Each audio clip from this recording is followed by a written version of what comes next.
This is Pittsburgh, Pennsylvania. Today, Big East football on hand at Heinz Field as the Pitt Panthers try to get to the 500 mark in the 2007 season.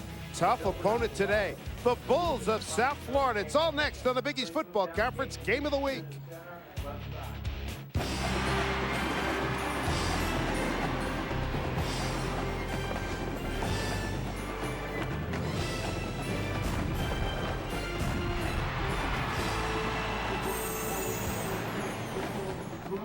Well, the Pitt band would like to be playing a happy tune today with a victory by their Panthers. Today, the 23rd ranked South Florida Bulls pay a visit to the Pittsburgh Panthers, who are 2 games under 500 with 2 games to play in the 07 season. Welcome inside Heinz Field, everybody. Along with John Congemi, I'm Dave Sims. Glad you could join us today as we look at a Pittsburgh ball club that has struggled mightily in recent weeks in the red zone, and a lot is riding on their quarterback today, Wannstedt, to be more efficient on offense. Well, you're right, Dave. If Pitt's going to win this football game today, they're going to have to get production out of the quarterback spot, and they're going to have to be more productive than Pat was last week. Pat Wannstedt only 7 of 16. He did have a touchdown and 1 interception, but it's taking the sack, maybe just throwing the football away or making a decision down the field with his legs, maybe getting out of trouble. I think offensive coordinator Matt Cavanaugh may look to do some screens, some quick game to help him out early in this ball game. Meanwhile, for South Florida, they had lost 3 in a row. Since now they have won 2 in a row, and they've done it with more balance in their offense, led by Matt Grothe, their outstanding quarterback. Yeah, it still circles around Matt Grothe. He's the guy, he's the playmaker that makes it happen. So athletic, he has elusiveness, he has eyes in the back of his head, and he does a great job in running this offense. In 6 of the last 7 games, this offense has gone over 400 yards in total yards, and in that stretch twice, they've gone over 500 yards. So Matt Grothe makes it happen, but he has some freshman help in the backfield. Mike Ford has been very productive. He was the Big East Offensive Player of the Week last week against Louisville. Back-to-back 100-yard games. More of a conventional style runner that will help Grothe today. South Florida fans and the Bulls, they left 74 degrees temperatures down in Tampa for 34 degrees here in Pittsburgh. Should be interesting to see how the players react to the cold weather. Hey, a big game in the Big East later on today. We'll preview it. It's UConn and West Virginia for the Big East Championship. It'll be at Morgantown, and we'll have Congemi's Gems. John's going to hand out some trophies as we get ready for Big East football for Pittsburgh right after this.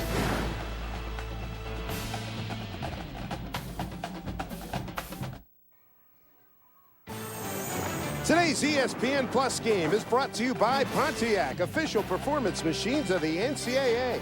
Allstate, proud sponsors of college football. Are you in good hands? PNC leading the way. The all-new Ranger RZR. See it up close at your local Polaris Ranger dealer. Verizon Wireless. And by Suzuki, maker of performance-driven motorcycles, scooters, and all-terrain vehicles. Well, it's a bright, clear day here in Pittsburgh. This football country here. I loved their football yesterday. WPIAL High School Championships here at Heinz Field, and today we look at 34 degrees. Wind not too much of a factor at 5 miles an hour. And down at Tampa, you're luxuriating at 74 degrees temperature. John, what time's tea time? Yeah, it's a balmy 34 here. It's probably about 24 in this booth today. Just had the opening, had the coin flip. South Florida won the toss and deferred, so Pitt will get its hands on the ball first. We look out onto the confluence of the Ohio River, formed by the Allegheny and the Monongahela. Jim Leavitt, always a pleasure to see him. Always a pleasure to see him do his 50 to 60-yard sprint out onto the field to start the game. His opposite number, Dave Wannstedt's not going to be doing any sprinting anytime soon. In the last month or change, we've documented he had Achilles heel surgery, but he's looking good, moving around. 2nd week on the sidelines. We saw him last week at Rutgers, and he's got the lightweight, he's got the wooden crutches, so he comes down from the aluminums to the wood. He's a little bit more mobile this week. Usually you go the other way, right? In golf, you go from the wood to the titanium. He's going the other way. Justin Tichy gets us started, and here we go. A high short kick, far side at about the 12 to the 20. A little bit of an alley opening up for Lowell Robinson. And Robinson fights his way across the 30 to about the 32-yard line. Return of 15 yards for Robinson, senior out of Mount Vernon, New York. Here's a look at Pat Bostic, the quarterback for the Panthers, 7th in passing, 9th in total offense in the Big East Conference. Gatorade Pennsylvania Player of the Year. You have to remember, Dave, he's only a freshman as well. Yeah. You know, and Dave Wannstedt and Matt Cavanaugh still have a lot of confidence in their young quarterback. You'll notice that he has an unusual delivery, and sometimes that has led to problems. Ball doesn't necessarily get out real quick. Sean McCoy is the deep back. That was T.J. Porter, and they get it out to Porter. There's a penalty flag on that play. Referee today is Randy Smith. 7 yards on that pickup. Offsides. 94 on the defense. 5-yard penalty. Still first down. So Alan Cray was offsides. We take a look at our starting lineups brought to you by Suzuki Motorcycles. Condridge Collins, Dave Wannstedt and Matt Cavanaugh said the fullback will get a lot of action today. They want to try to get this offense really moving. Jeff Oda and Mike McGlynn, we've heralded them all year. They've had problems at center and at right guard in terms of giving up sacks. Just underway. That's the fullback Collins in motion. Bostic hands. Oh, McCoy caught in the backfield by. That was George Selvey. He's going to make first team all Big East Conference. That guy is having a fabulous year. Loss of a yard. Leads the nation in tackles for losses. Just under 3 a game. Salvy's going to come right off the edge. He just cuts right underneath the blocking. Looked like the fullback, Conridge Collins, went right by him as well as the left tackle. And that's another tackle for a loss. He came into the game with 30.5. Add another one to George's total. Good matchup. He's going largely against Jeff Oda. And that is a big-time matchup. Jeff Oda, they expect him to play in the NFL, and ditto Selvey at some point. Here's Bostic looking to throw, is in trouble, going to take it down, across the 40, dives to about the 44, 45-yard line, picks up 7. Dante Spires getting the started outside linebacker, makes the stop as we look at D-line. It's a good one, Selvey. Cray and Kleebert get great push up the middle, and Woody George is very good as well. The linebackers, Ben Moffitt, a very good senior, as they say, runs downhill. Tyrone McKenzie to transfer from Iowa State. He's the top tackler on the ball club. The corners are marvelous. Williams and Jenkins guaranteed they play on Sunday. And that was a positive play by Pat Bostic, tucking it down versus pressure and moving the chains for the Panthers early. First down play, Bostic back to throw. He's swarmed under, taken down. Taken down, and for South Florida, the 28th sack. Spires gets the sack, and for Dante, that'll be his first of the year, loss of 8. Yeah, Spires coming in at that weak side linebacker position, him and Ben Moffitt from the middle. You see him right up the middle. There's Moffitt in the middle, and on the outside, Dante Spires taking the place of the junior linebacker, Bruce Montpriere. You see right down the middle is Moffitt, and then from the outside, Dante Spires. Both running backs whiff Collins yes. and McCoy. 2nd and 18 for Pitt. 36-yard line. Get it out quickly above the screen outside. Get it to T.J. Porter. Porter taken down. How about Selvey's range? Look at that. He ranged all the way over. Picked up about 8 on the play. But the tackle made by Selvey, who's got marvelous speed. 6'4", 242. He's out of Pinehurst High School in Pensacola, Florida. Well, he's a great athlete. And Selvey has, you know, he looks like a runner, a track star, because he's very slender, but he does have some strength to him, and he really sets up offensive tackles. You think speed, speed, speed, and all of a sudden George will run you right over. Only Indiana's Greg Middleton has more tackles for losses nationally. It's a 3rd and 10. Time for Boston. Throws underneath McCoy. 44-yard line. And that's going to leave Pitt. They're going to have to punt it away. Nice job by Moffitt to track down LaShawn McCoy. And South Florida's going to get its hands on the ball after stopping Pitt in the first possession. Dave Breitis will punt. 7th in the conference. Just under 39 yards. Marcus Edwards be back to get it. Breitis is a junior from McDonald, Pennsylvania.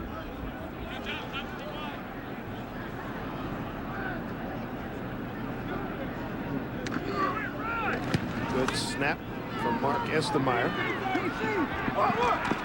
Oh, good coverage. Good coverage.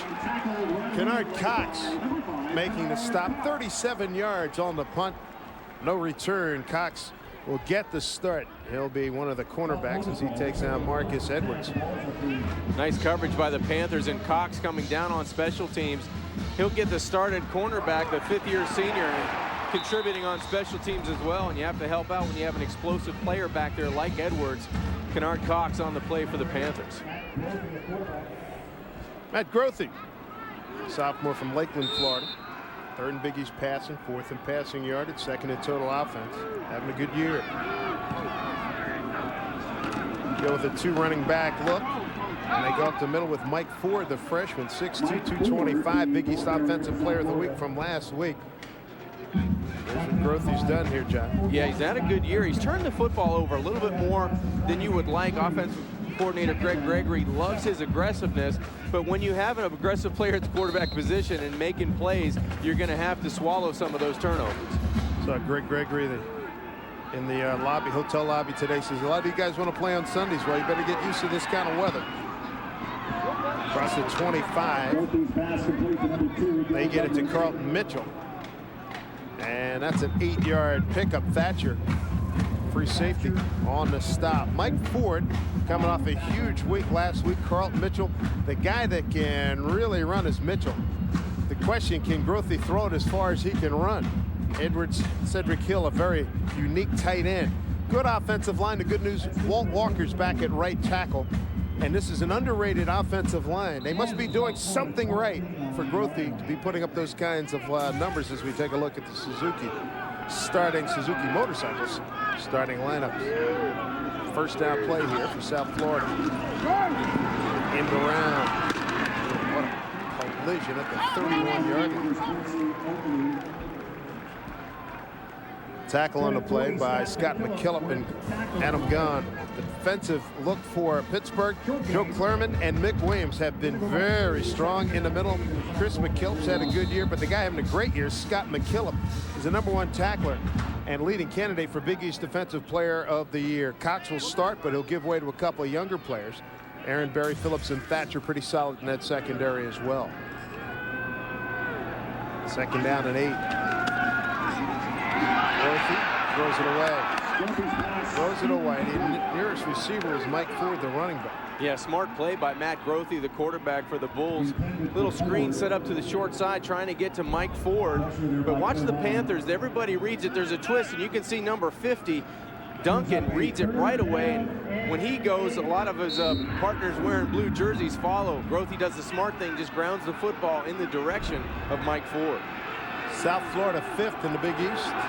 Third down conversions. 36% efficiency. Play clock.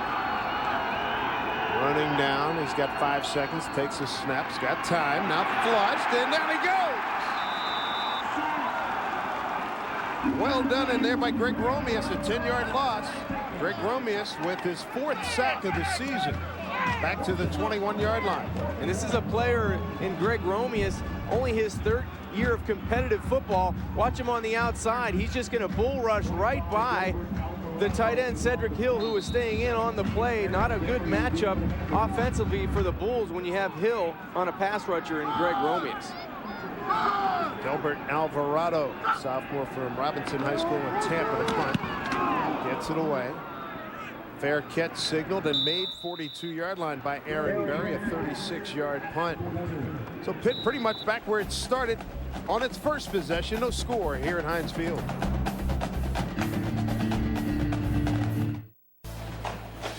Gotta love it here at Pittsburgh. A lot of great water views as the Allegheny and the Monongahela come together to form the Ohio River. Here in Pittsburgh, just underway, no score. Second time Pittsburgh has the ball. TJ Porter in motion. There's all kinds of movement. Look like the right side, offensive side move. Offside, 96 on the defense. 5-yard penalty, still first down. Woody George, the end for South Florida. Take a look at our game-changing performer brought to you by Pontiac. It's LaShawn McCoy. And he has been marvelous this year, no question about it. Yeah, you love his running style. He's just so elusive, and only a freshman. He's only going to get better. The upside is terrific for Shady. 1st and 5 for the Panthers. Back to throw pass. They got time. Got a man wide open. Dropped. Nate Byam, tight end, running up the sideline. Actually, it was the fullback, Collins. Beg your pardon. Collins said they were going to try to get the ball to the fullback. Yeah, it looked like he was just stumbling, Dave, as he was trying to locate the football down the rail, wide open. A good ball. Bostic had 2 choices. He had the post route with nobody down the middle, but he chose the wise one to the outside, and it looked like Collins was losing his balance as he was trying to catch the football.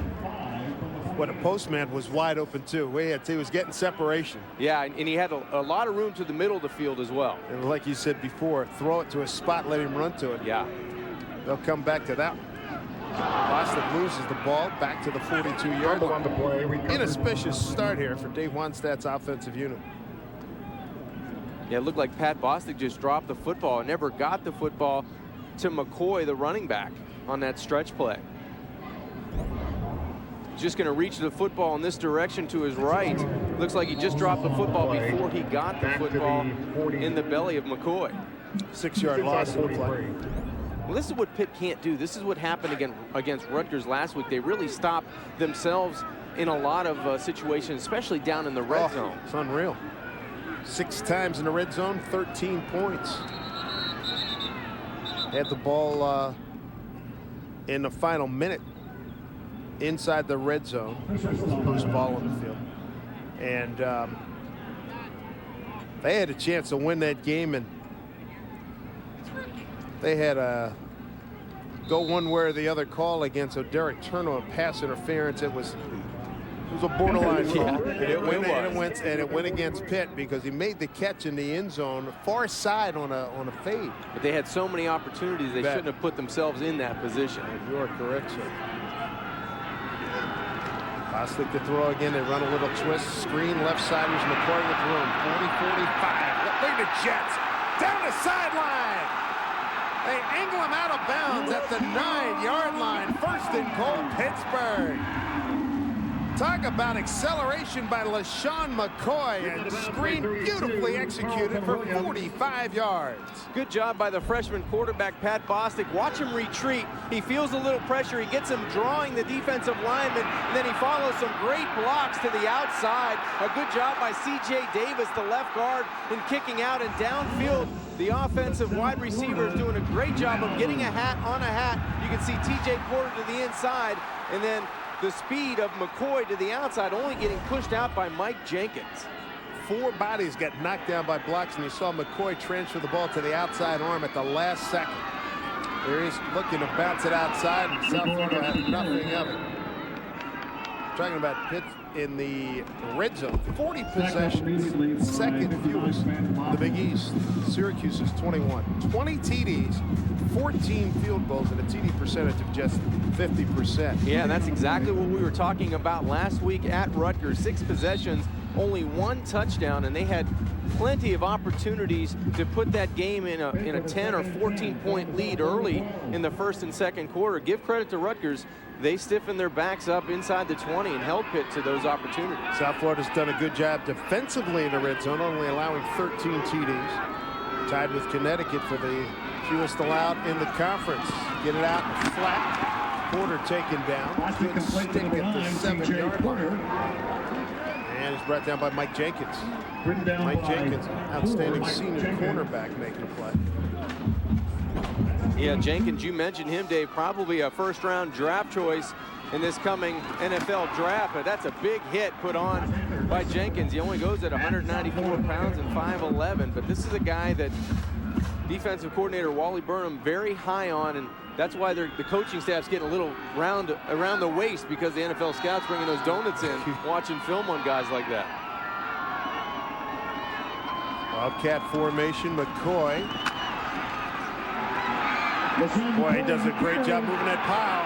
He's got the 1st down minimum. He didn't get a touchdown, but it looks like he's got the 1st down by plenty. They got that formation. Dave Wannstedt sent Matt Cavanaugh, the offensive coaches, down to Arkansas. If you're watching yesterday's Arkansas-LSU game, you saw Darren McFadden, very effective running and throwing out of that position. Yeah, and that's really the only thing the Panthers are missing out of the Wildcat formation is the ability to throw the football. But when you have a guy that can push the pile like the freshman McCoy, you have success in that results in touchdowns. Only 2 behind the single-season freshman rushing record. Power I formation. Haven't seen this in a while. Caught from behind. That's a great defensive play. Wow. Well done. Tyrone McKenzie, the leading tackler for the ball club. Last week, he had 9 tackles. He and Ben Moffitt led the ball club. When you think about the Bulls, especially on defense, you think about speed and team speed. There's a great example by Tyrone McKenzie, the junior from Riverview, Florida. He scrapes down behind the line of scrimmage and is able to get to McCoy before he can get in the air. One of those deals where McCoy maybe want to accelerate a little bit quick. Toss play coming near side. He's in. Touchdown, Pitt. LaShawn McCoy with the touchdown, his 12th rushing TD. 6-0 Panthers. Looked like a new wrinkle there by Dave Wannstedt and that offensive staff, and Matt Cavanaugh, a little quick toss to the outside. They had 2 linemen out in front of McCoy, and now only 1 behind in the touchdown record for true freshman, but you can see he's overtaken Slayton for the Big East record as well. Point after. Counter Lee. Mark Estelmeyer, the snapper, the holder. There's Lucas Stone, and the kick is up and good. 8 plays and 57 yards. A run by McCoy on the toss, coming to the short side. He had 50 of the 57 yards in that drive.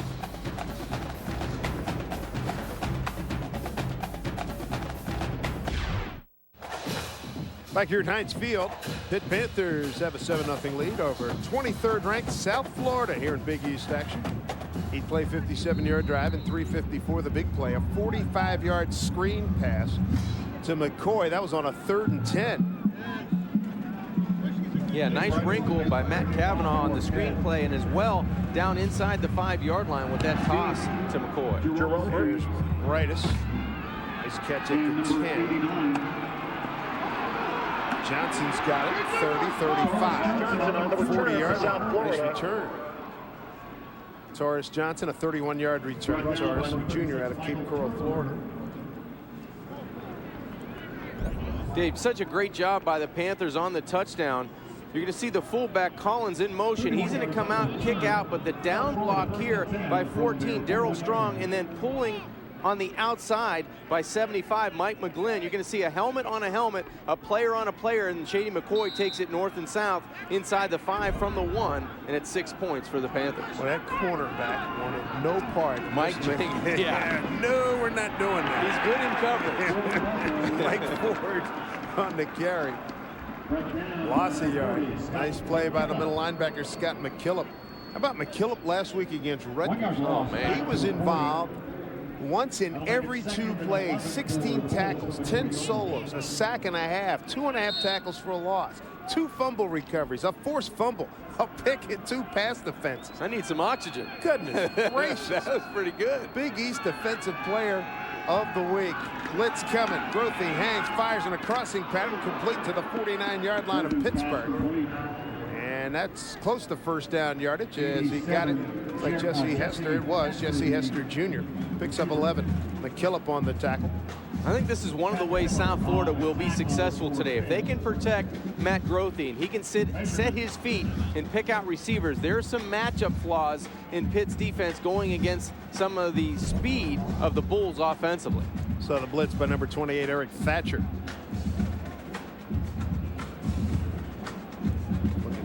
Jake Griffin. Center is Matt Grothy. They bring in Ben Busby, number 82, an extra tight end. Going to be real close. Wow. He's about 3-4 inches shy of a first down. See Jason Smith, the umpire. The referee. The umpire is Bruce Palmer. Head linesman Tom Considine. Line judge Ralph Newell. Len Crowther's the side judge. The field judge is Jim Downey, and the back judge is Keith Washington. Here's a look at the leading tackler in the country, Scott McKillop, the junior from Export, PA, number 40. Grothy, yep, he's going to take it himself, and he picks up the first down. Well, Dave, you're talking about Scott McKillop and all the tackles he's made and all the tackles behind the line of scrimmage and things that he's done last week in his season. We were in our meetings yesterday with Pitt coaching staff, and Bill Fralick, one of my old teammates and an All-American here at Pitt, played at offensive line, said that, you know, if you took the numbers off of the linebackers, you would say that might be H.B. Blades out there from last year's team, or, you know, might even be better than H.B. Blades. Yeah, his numbers are slightly ahead of Blades, who's now with the Washington Redskins.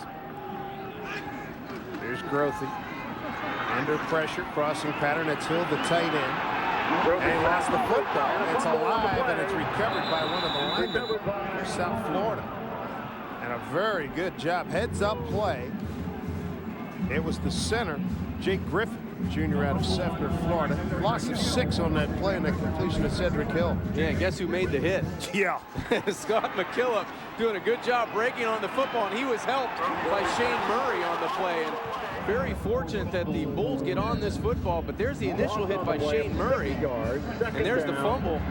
Cedric Hill just couldn't hold on to it, and luckily enough, Jake Griffin, the center, is on it for the Bulls.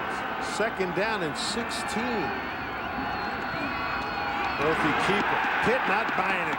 Romeus among those there. You saw a host of Pitt tacklers. Greg Romeus, boy, I tell you what, he's just a freshman, 6'5", 250. Jim Leavitt seeing a very active young man. He's from Coral Springs, Florida, Greg Romeus. Lost it too. Yeah, my backyard. He just crosses the face of Mark Dial, the tackle, and he's just pure speed off the ball. Dial should never let him cross his face on a quarterback draw, and that happens with a lot of quickness and a great first step out of Greg Romeus. 3rd and 19. South Florida backing up.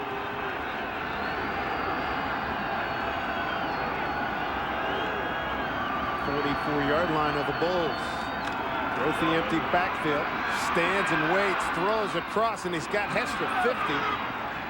And he's Pitt territory at about the 46. Well short of a first down. He picks up 10. Scott McKillop makes another tackle. That's going to bring on the punt team. Nice job. Yeah, nice defensive stand by the Panthers that time. It looked like Matt Grothy was going to start throwing the football and having some success, but a couple big plays by McKillop, one big play by Greg Romeus, and then a 3rd down stand, and brings on the special teams, the punter for the Bulls. Second punt for Alvarado. Listen to me. When we're in dime. Unusual formation. 3 wide to the gunner is wide to the right, and they're going to run it, and it opens up huge at the 40, 30, 25, and taken down at about the 20-yard line. That baby opened up wide open. Goodness gracious, what a run by Sam Miller, senior linebacker from Bushnell, Florida. First down, Bulls. Well, you said, Dave, it's an odd formation for special teams to punt the football, and you can see the smile on Jim Leavitt's face. It was a perfect opportunity. Miller takes it up and really was untouched for about 35 yards. Finally, the Panthers bring him down inside the 20, but a gutsy call and a good situation to make the call. 29-yard run on special teams, and the Bulls are back in business. Jason Fox, who was back in that punt formation, doing great block, number 41. Hill in motion. Here's Grothy. Handing off 4 to Mike Ford. Adam Gunn in there to make the stop. How about Mike Ford's? They killed Louisville last week. Man. 55-17. Louisville fumbled on the opening kickoff and was returned immediately for a touchdown. It was, yeah, it was all downhill from there. Yeah, would they get the ball on the 3-yard line maybe to start? Second down and 8. Final minute of play.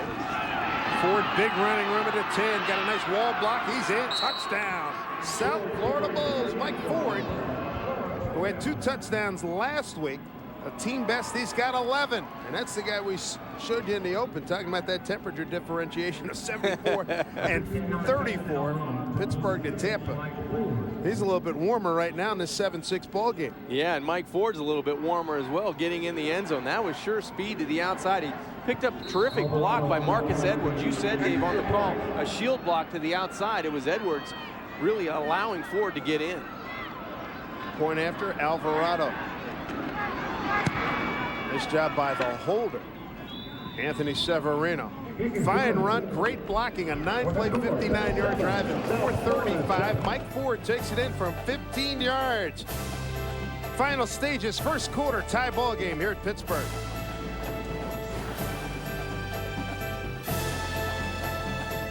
Sam Miller played a large part in that scoring drive for the South Florida Bulls, a 29-yard run on a fake punt. This guy was a terrific athlete, played high school ball with the middle linebacker Sam Moffitt, and then it was converted by Mike Ford on a 15-yard run. 7-7 ball game here at Heinz Field. Nice answer by the Bulls and Mike Ford, the 15-yard sprint to the end zone. There's the kickoff going down to the 6-yard line. Robinson with the return. Oh, man, good stick in there. Very fine tackle, a 31-yard return. Ryan Gilliam with the tackle number 22. How about that lick?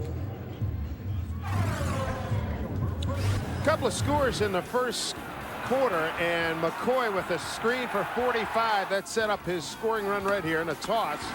Well blocked. And then the fake punt turned out to be huge for South Florida. Sam Miller ran a long way before Berry was able to, didn't show any wiggle there, John, but he did his job. And then Mike Ford cruises around the end for the score, and that locks it up at 7-7. That Bostic so far, efficient start, 4 of 5, passing for 60 yards. It's a break as Kaiser got hurt on the special teams. That's Brian Kaiser, backup linebacker, Heightstown, New Jersey.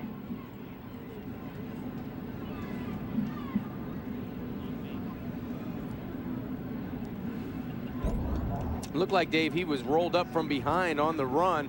16 in your screen. You can see the left leg just get pinned. Yes, sir. On the tackle, and it looked like he went right to his left knee. Gilliam, where you get caught in a traffic, you get caught in a wash like that. Amazing how many got that. More guys don't get hurt in that every week. You see that a lot, you know, rushing the passer, that offensive lineman just backside guy. Yeah.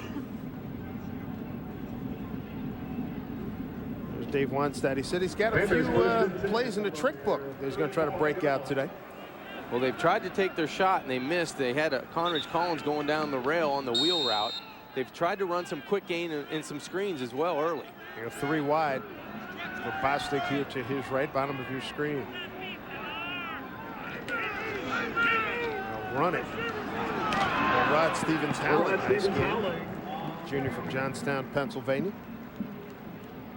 Pretty nifty little runner, 5'7", $180. Good changeup guy to bring in. You know, you get a lot of LaShawn McCoy, who's a freshman. You bring in a guy with a little bit more experience that hits the hole with authority. Tough guy to tackle, only 5'7", 180 pounds. Has that second gear, and he gets through the line of scrimmage into that second level. He could take off. And in terms of the team, he's been a great teammate to the freshman McCoy. Great leader. For Rod Stevens Howland, there's been no animosity. It's been well handled, and he still gets his touches. Bounces one to the outside for positive yardage, just shy of the 50-yard line. Final play of the first quarter brought down by Bruce Premier. Pretty good start by both clubs here. It's the regular season finale for South Florida. Pittsburgh has one more game remaining next week against West Virginia. McCoy, no surprise, the star for the Pitt offense with the scoring play. And then Mike Ford, locked up at 7.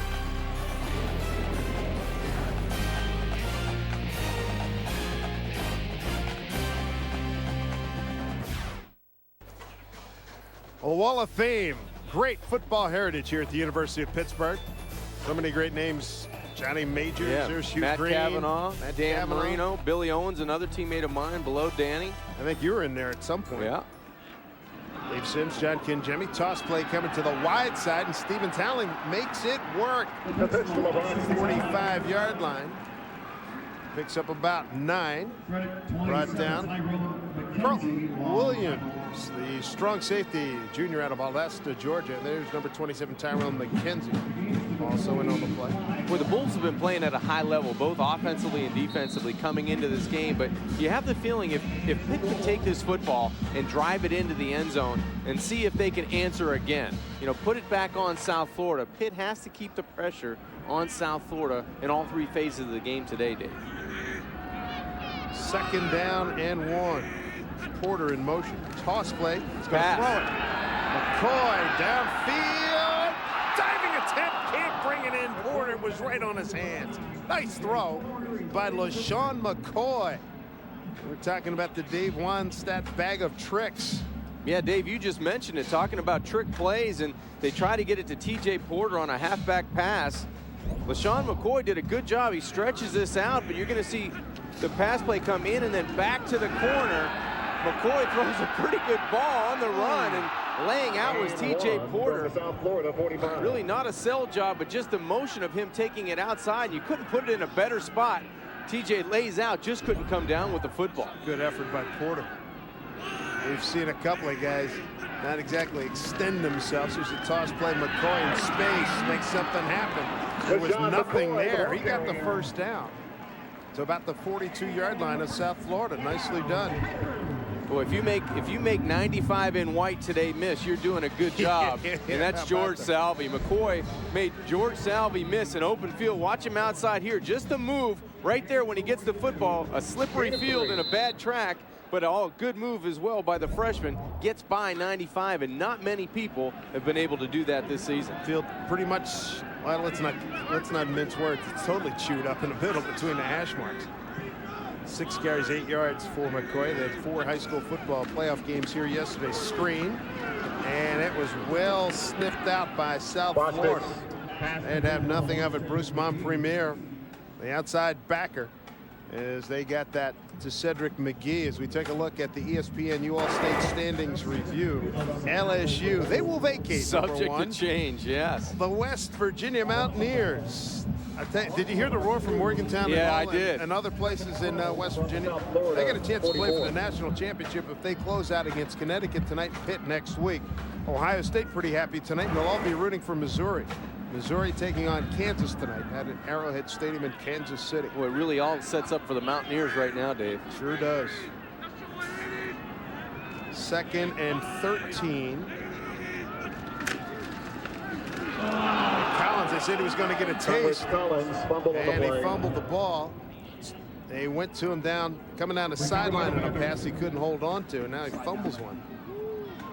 They do have a lot of confidence in him. I think he's got good ball skills. His dad, Tony, was a former New England Patriot, played at the University of Kentucky. Just a trap play on the inside. Looks like the ball was put in the belly.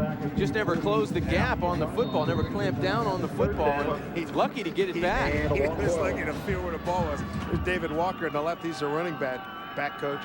David, an outstanding runner at Syracuse University not too long ago. 3rd down and 13. Little wildcat again. Formation for Stephen Talling this time. Opens up 40. Got to the edge 35. Had to get to the 32 for the first down. And he's going to be a couple of yards short. 9 yards on the pickup. Interesting decision here by Dave Wannstedt. Let's see how he plays it on 4th down. 4th down, Pitt. They may go for it here on 4th. Yeah, they've done a good job this year on 4th down. 9 out of 16. He's going to go for it. I think it's a good decision to go for it here. Get your offense out there. Get some confidence. Turner goes top of your screen. That's the quarterback with McCoy. 4-man look. Fake the stretch, waggle back the other way, and a diving catch by him. Great pressure by Selvey, who was all over the quarterback, Boston. Loss of a yard on the play. So Bostic was under terrific pressure. Thought the call was good, but Selvey was in a jailbreak, and Bostic had no chance to outrun George Selvey. And the play was well called, and they were in the right position. They just could not execute. Well, Dave Wannstedt can still smile after a 4th down conversion goes awry. He's got a 7-7 ball game. 2:59 into the second quarter. Jack and Jimmy, Dave Sims, we're here with you here at Pittsburgh. Straight up the gut. Get hard running by Mike Ford. Can't bring him down. That fumble at Pitt's recovered. Pitt football, and it's recovered by the linebacker Adam Gunn. First turnover. This defense has been playing well for the last couple of weeks, and they're continuing on that trend, trying to turn the football over. They've been +2 over the last 6 games, and they've done a good job of turning the football over and giving the Panthers offense some field position. Now Dave Wannstedt and Matt Cavanaugh, maybe they take a shot in 1st down and try to get a big play, but here's another shot of the fumble. You can see the strip right there, Dave. A good job. Oh, great job. Of stripping the football out by Adam Gunn. He took it right away from him. That's mine. I want that football. I see it. I'm taking it.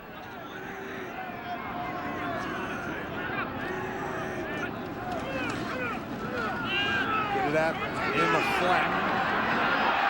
30, 25. Big gain by Shane Brooks, the sophomore from Duquesne, PA. Nate Allen brings him down.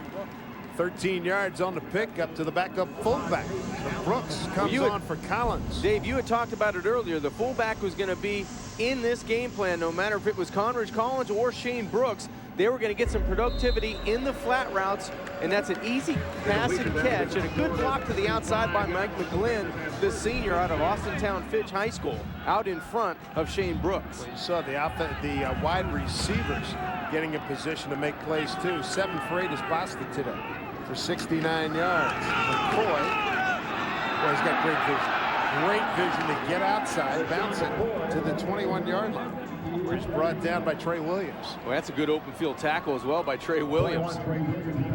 Jim Leavitt going down, trying to get some information from the official on the near side, but watch the shake and bake on the inside, inside the tackles.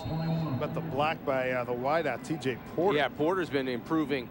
He's a guy that's only a sophomore that's steadily improving, and that offensive line has been doing a good job for Stevens, Howling, and McCoy. You have to credit the offensive line coach, Paul Dunn. Second down, about 6, 2nd and 5. McCoy gets a carry again. Boy, you know, got a hand on him. Trailing him in the play was Richard Kleebert, the big nose tackle, number 76.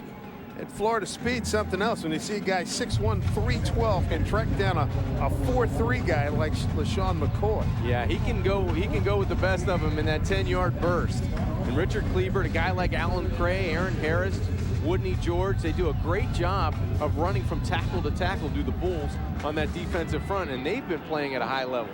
Good speed, though. Pitt's 3 for 5 on 3rd down. 7-7 ball game. McCoy a 1-yard run, Ford a 15-yard run for South Florida. McCoy again bounces it outside.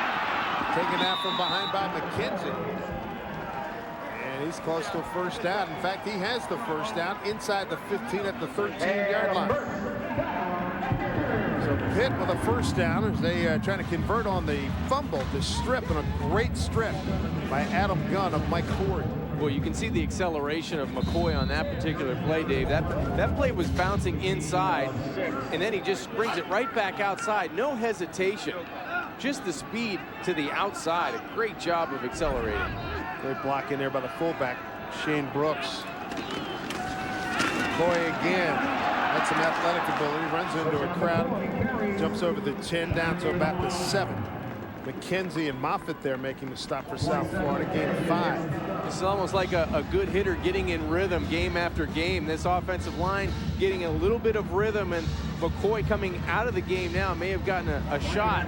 Needs a little bit of a rest, so Stevens Howling will come in, but they're getting in rhythm right now. This offensive line is starting to lather up. Well, as an offensive coordinator, you got to love to have 2 interchangeable running backs like Stevens Howling and McCoy. Here's Bostic handing off to Stevens Howling. He cuts it back into traffic. And he got cut by the middle linebacker, Ben Moffitt. Maybe back to the line of scrimmage. That was well defensed on the perimeter. So they had to turn it back inside. They take the fullback out and they bring the wide receiver package in. Porter's in. And McGee. Well, you know, the offense is limited a little bit because of the mobility or lack thereof of Pat Bostic, of getting out on the edge. And that would have been a really good call on second down. You bring your backup tailback in, put him on the move. Now they go to Wildcat formation. Stevens Howling's going to handle it. And that's going to do it. Moffitt makes the stop. Initially getting in to slow him down was Carlton Williams. And they're going to bring you here.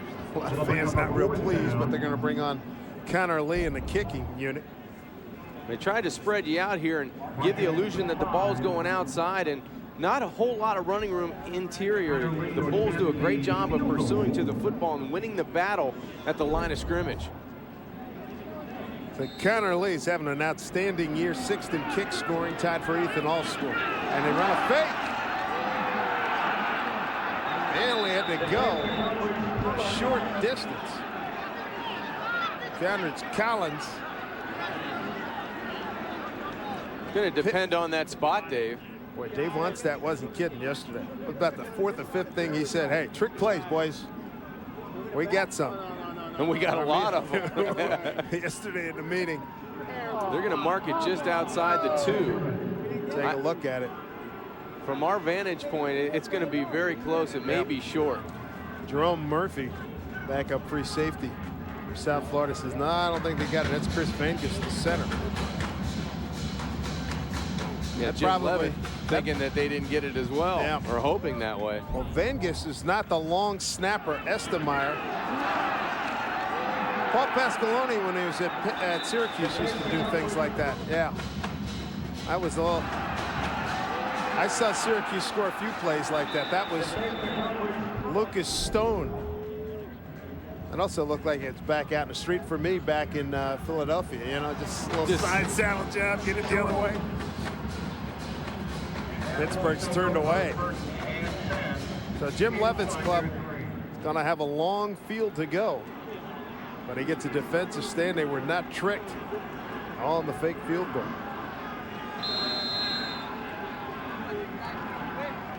Jim Leavitt not happy on the sidelines of the South Florida Bulls, talking with the officials. Not quite sure what he was complaining about, but he wasn't happy at all. Maybe he wanted to buy another inch or two. Yeah, he got the good spot. Maybe they're reviewing the spot now. That's what he wanted to get his offense out there. Run a play and get him going.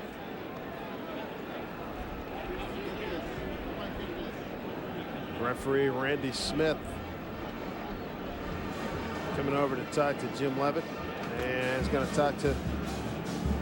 Awful tough, Dave, to take a look and back at that replay to see where that ball. There was a mass of people inside the 5-yard line. Talk to the replay booth, see what they have. Take a look at direct snap. The 5. His body, you know, he leaped forward, but it was tough to see where, in that shot right there, where the ball's at. Take another look here. There you get the direct snap. He crossed the 5 to 4. He looked like he got the ball down to the 2. It looked like he was at least down to the 2-yard line. And where that ball spotted now, it looks like it's closer to the 3 than the 2.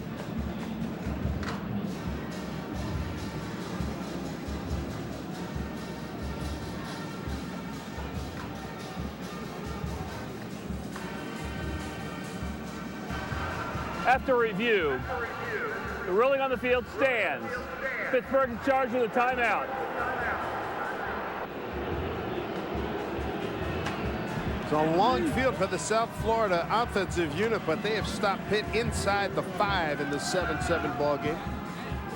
Well, there's another example, Dave, of getting an opportunity provided by your defense, getting a chance to get down inside the scoring zone, inside the red zone, and coming away with no points. 6 times last week in the red zone, just 13 points for the Pitt Panthers. Here's Grothy from his own 3. All the screen, his knee touched. Or maybe it wasn't. Looked like his knee was down. That's Carlton Mitchell. Holds freshman records for receptions, yards, and TDs at South Florida. He's a very fast runner. Glad you could join us for Big East football. We're in Pittsburgh, Pennsylvania. Lovely Heinz Field on a late November afternoon. Dave Simpson, John Kinjemi with him. Couple of scoring runs by LaShawn McCoy. 1-yarder to give Pitt the lead, and then Mike Ford in the final minute of play. The final minute of play, he went 15 yards, and that tied the score at 7-7. Previous play will be reviewed.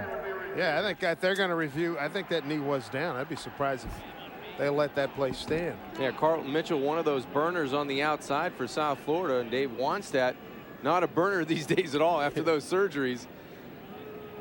But you called it right away. It looked like Mitchell's knee had touched when Grothe threw the quick pass out to the right side. Take another look. Looked like that left knee might have been down. Yeah. Going down to get the low ball. Looked like Chappelle, the cornerback, was complaining right away. He thought he saw Mitchell's knee go down as well.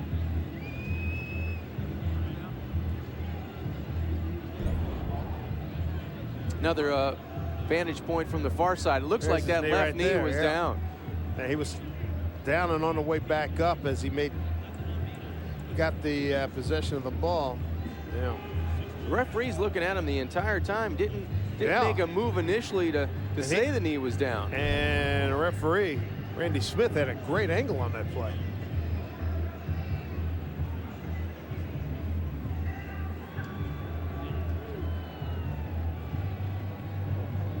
Well, the key is getting it right.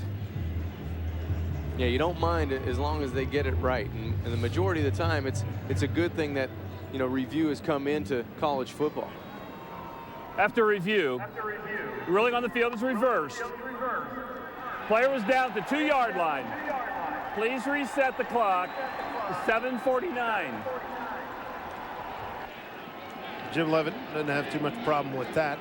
Or if you're Pitt right now, you would love another strip. We've already seen Adam Gunn strip the ball away from Mike Ford.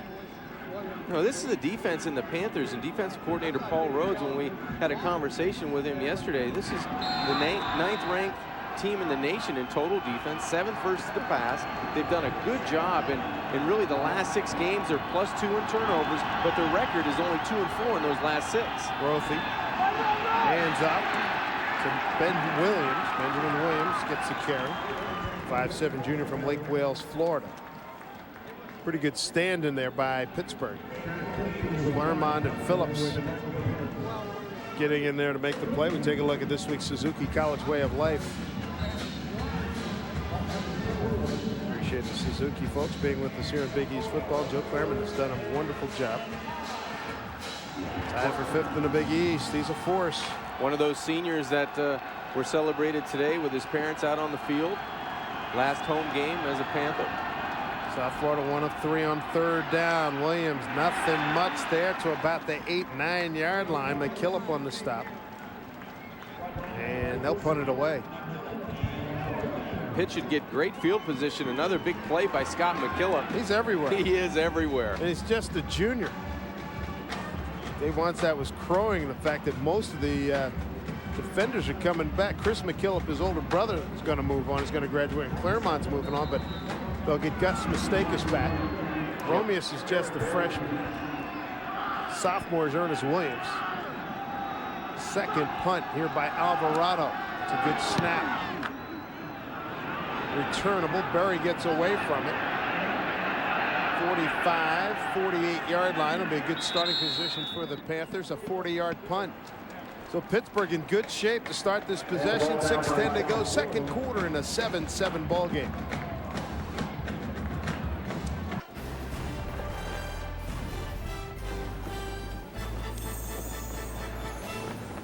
Well, hopefully you're not afraid of heights as we're above the Allegheny River with the convention center to your right. The railroad bridges come down close to Heinz Field, where today's action in the Big East taking place. 7-7 ball game. 23rd ranked South Florida, winners of 2 consecutive games after losing 3 in a row. Bostic 7 of 8 passing, 69 yards, and he's hit his last 5. They get 6. Porter took 4 guys to bring him down at the 39 for about a 4-yard pickup. McKenzie among those there. Bostic's done a nice job in running the offense today. 31 plays, 127 yards. They've been productive, but they need to get the big play on offense. They had 3 guys in a little bit of a cluster, short, safe pass on first down, but look for the Panthers. They've been aggressive on special teams, 2 trick plays. They've had a halfback pass. Look for the Panthers to do something else in this drive to change it up. Maurice Williams, top of your screen. Here's the end around to Maurice Williams. 40, 35, 30. First down and more to the 20-yard line for the Pitt Panthers. That's a gain of 19 yards. Maurice Williams out of Erie, Pennsylvania, quarterback in high school. He's 4.4 speed, among the fastest on this ball club. Matt Cavanaugh today trying to be creative in getting plays out of the box. He almost lost the football, did Maurice Williams, on the handoff, but was able to regain it and then turn on the burners down the Pitt sidelines. This is a good job of getting some good blocks out in front. Senior Chris Vangus out in front, the center, and a good aggressive run by Maurice Williams. McKenzie and Jenkins on the stop. They want to carry that ball on the outside arm next opportunity. Is McCoy looking for something? It'll take a while to get the 2 yards. Montpremier was there along with Cleaver and McKenzie. Got Looks an injured like, player, yeah, down Bynum. holding the left knee. Yeah, that's not good. Might be the tight end Nate Bynum. He was hurt last week, had a hip and leg injury in the Rutgers game and was able to tough it out. And we asked head coach Dave Wannstedt yesterday about last week. He said, hey, he's a tough player, a very good competitor, but this one looks a little bit more serious. Nate Bynum, a sophomore out of Franklin, PA, 6'3", 245. Got 14 catches on the season. He had 2 last year. Bynum, along with Darryl Strong, part of the tight end crew here for the Pitt Panthers. That's not good at all. Yeah, tough physical tight end with John Pelusi, his backup, already out of the football game last week. He wasn't able to play this week, so Darryl Strong will have to move into that tight end spot and really not go outside, stay inside as the tight end, a traditional tight end spot. Strong's going to line up as the tight end, top of your screen on the 2nd down and 9 at the 18 of South Florida. In motion is McGee. Bostic wants to throw, and he's got a little bit of time. Fires and completes inside the 10. Probably going to be a hold. You saw it as Bostic went back. And I think it was Cleaver trying to get through 2 players, and they both went, gotcha. Yeah, it looked like Mike McGlynn and Darryl Strong were both looking at the officials with their hands up, and that's usually a sign that it was holding on the Panthers. There's video evidence to support Randy Smith's case. Holding. 75 on the offense. 10-yard penalty. Still 2nd down. Yeah, right tackle, Dave, 75. Mike McGlynn in your screen beats the double team, and then the armbar takedown rides him by Pat Bostic. Dave Wannstedt doesn't have a good reaction to the crutch or the holding on the particular play, and takes a positive play off the book. You have to give credit to the Bulls up front, beating the double team and trying to get to the quarterback. That's the bread and butter of their defense. That defensive line, they can really change the complexion of a game. Well, they can rush 4 and drop everybody else to stop your passing game, which makes it really difficult. 2nd and 19, little bubble screen outside. T.J. Porter. Late penalty flag. Got it to Porter. You're going to call a hold, it looks like, on the Panthers outside by the receiver. Holding. 88 on the offense. 10-yard penalty. Still 2nd down. Oh, Derek Turner, sophomore out of Teaneck, New Jersey. So Pittsburgh marching in reverse. Quick look at the Polaris out-of-town scoreboard. Well, you know that's an emotional battle there. Charlottesville, the site. 14-13 Cavaliers over the Hokies. And boy, what happened to Miami? I don't know. They've fallen off the radar. Ooh, the Hurricanes are in a brutal downward tailspin, and that Virginia Tech-Virginia game, that's probably the first time in a long time, for the ACC, the right to get into the championship game.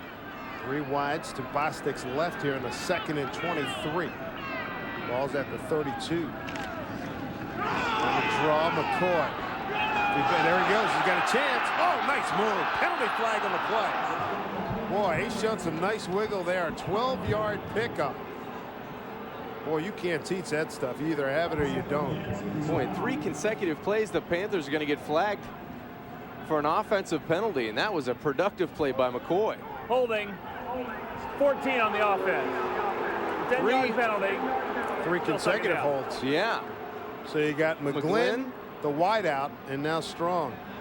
You had O'Derrick Turner in between as well.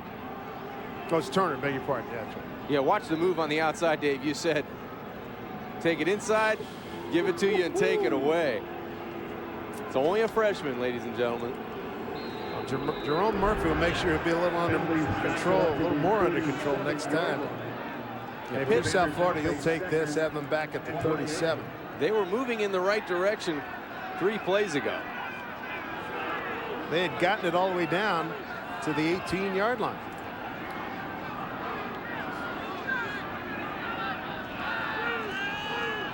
Wannstedt. Deep down the right sideline. No, sir. Covering on the play was Murphy. And the intended receiver was O'Derrick Turner. Turner was the young man who caught the pass last week that would have given would have given Pitt the win at Rutgers, but he was called for a little namby-pamby push. Good protection by the Pitt offensive line. Bostic steps into this, but great relationship. Look at the inside position of Jerome Murphy. Just a good job of staying inside. He had no chance to get to this ball, did O'Derrick Turner, because the ball is inside. And great play.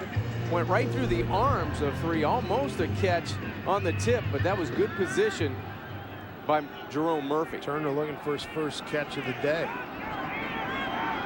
3rd and 28 at the 37. Wannstedt going home run ball again. This time caught. Touchdown Pittsburgh. It's Maurice Williams. No flags. 37 yards, and the Panthers back on top, 13-7.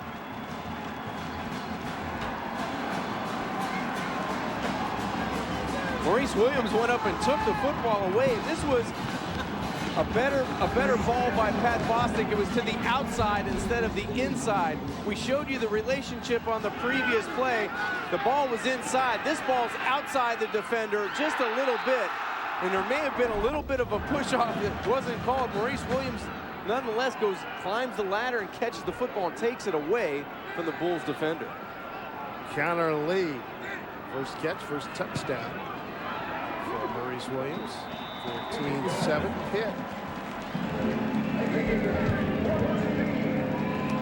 So the Panthers, Matt Cavanaugh, Dave Wannstedt, they're being aggressive, pressing the action offensively, and they get something to show for it. The freshman from Erie gets Pitt back on top.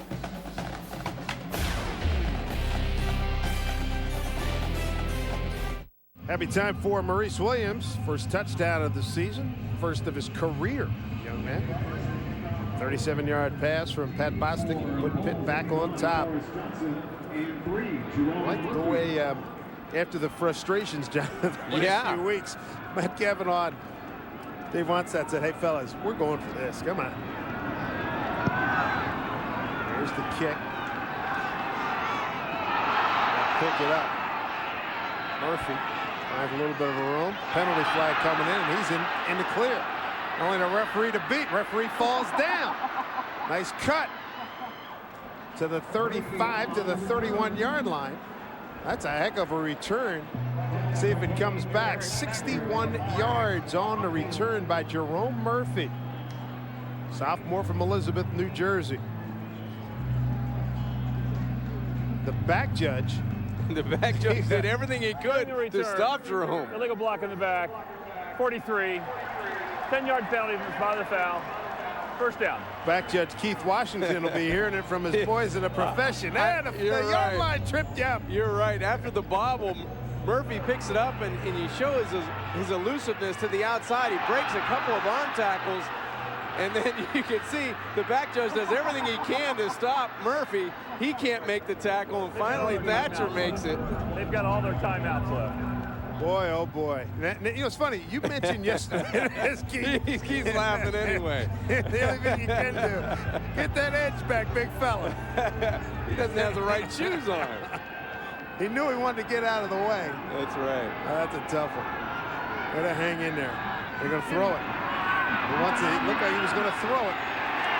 And he's taken back at the 20-yard line by McKillop with yet another tackle. 5 yards on the loss. I want to make a correction there for Maurice Williams. That was not his first catch of the year, but it was his first TD of the year. 5th catch on the campaign, and that gives Pittsburgh the lead. Boy, it's a pretty good indication. If you look for number 40 in blue, you're going to find the football, because Scott McKillop's been all over it. And last couple of possessions for South Florida, they'd like to forget. They really kept Grothy in check. Now here he comes, throws in. Wow, he threw it the second level guy. He threw it right over Williams, and Hester was there to make the catch. Thank goodness Benjamin's only 5'7". I think he was trying to throw it to him, but it still gained 11 yards on the play. Take another look. Grothy steps up, and it looks like he was going to Williams underneath, but he actually overthrew him right into the arms of Jesse Hester Jr. And again, he might have had Hester, but it certainly looked like he was going to Williams. Intended receiver that time, Torres Johnson laid flag. Good self-shot by Johnson. Aaron Berry going to be called for a little pass interference.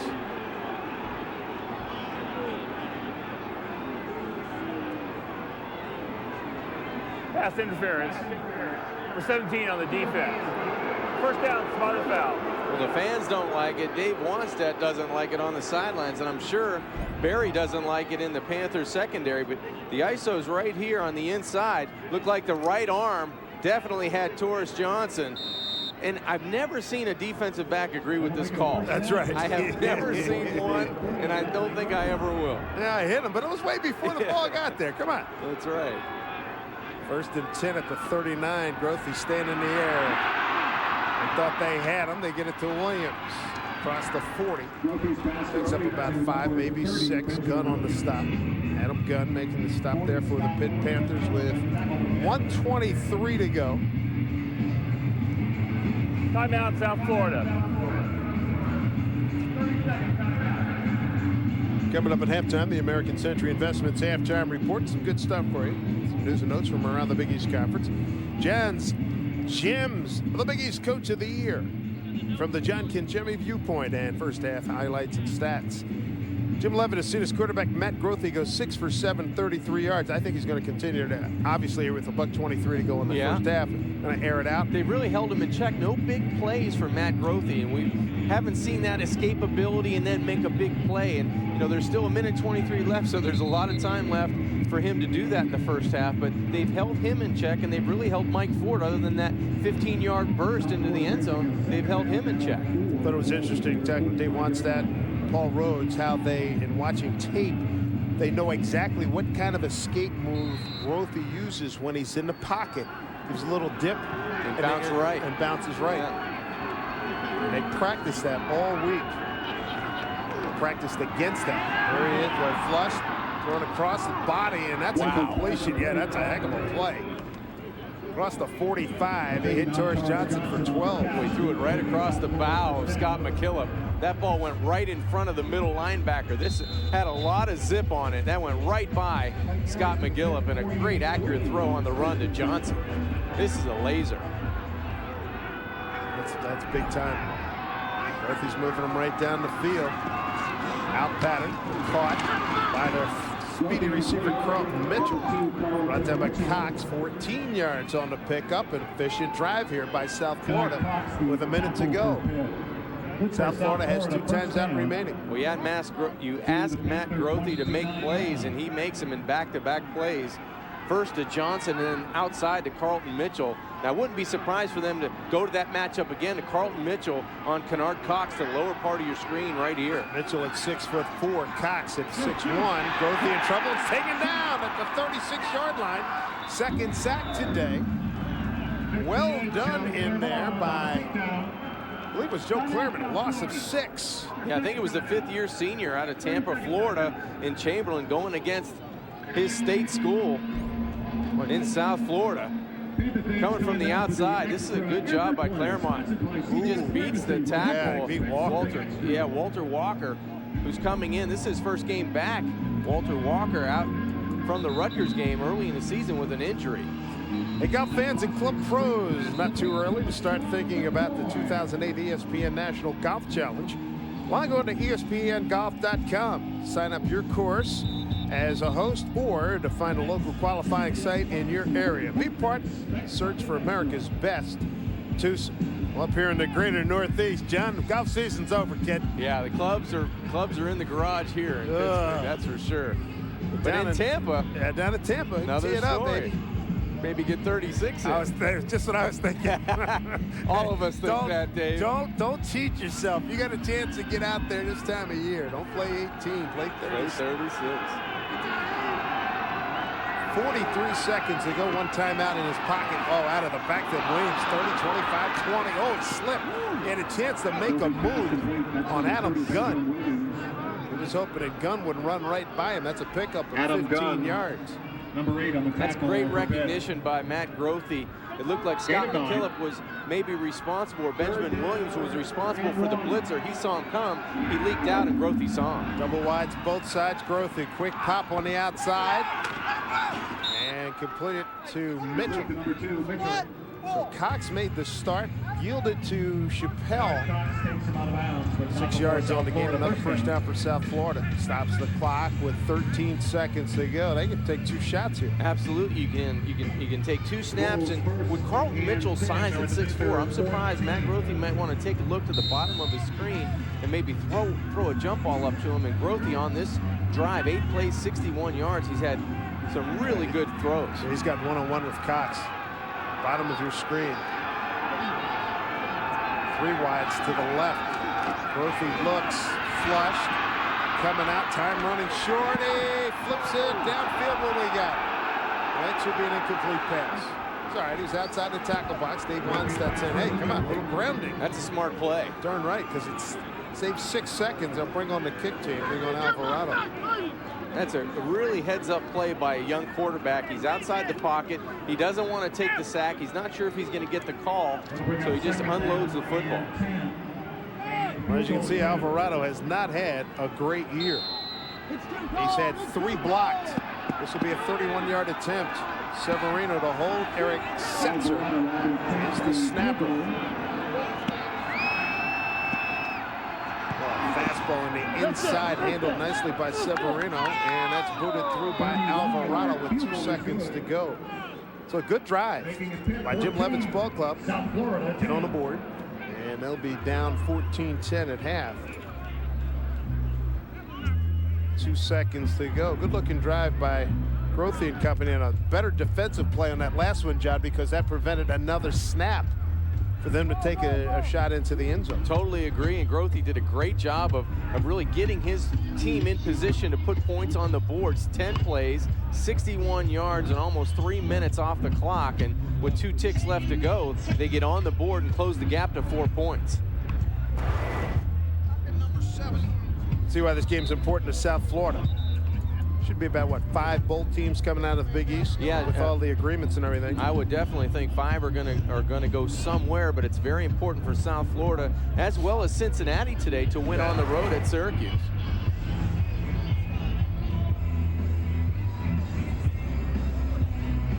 Jim Leavitt, Matt Grothe, they've had some great success this year. They had that 3-game skid where they lost 3 in a row, but they got it to number 2 in the country and lost on the road. And then that continued to, consecutive games back to back, and then lose their 3rd one. But they've come back from that in the last couple of games offensively. They've been putting some points on the board. Still a great story. Program started back in '97, and they were number 2. Here's Gunn going to take it upfield.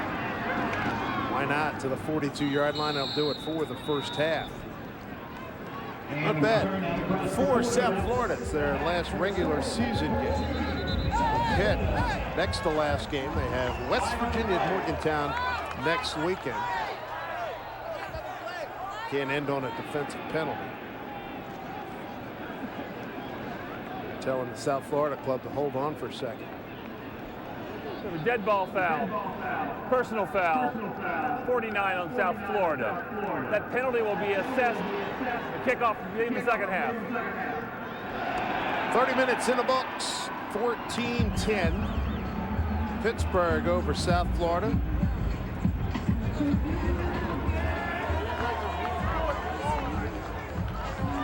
Jim Leavitt giving an earful.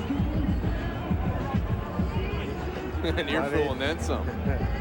Face full, pocket full. They'll go in and cool off. We'll see how fast Jimmy sprints back out in the second half. He's got good speed in the 50. Yes, he does. 14-10, Pittsburgh over South Florida. Stand by, halftime starts now.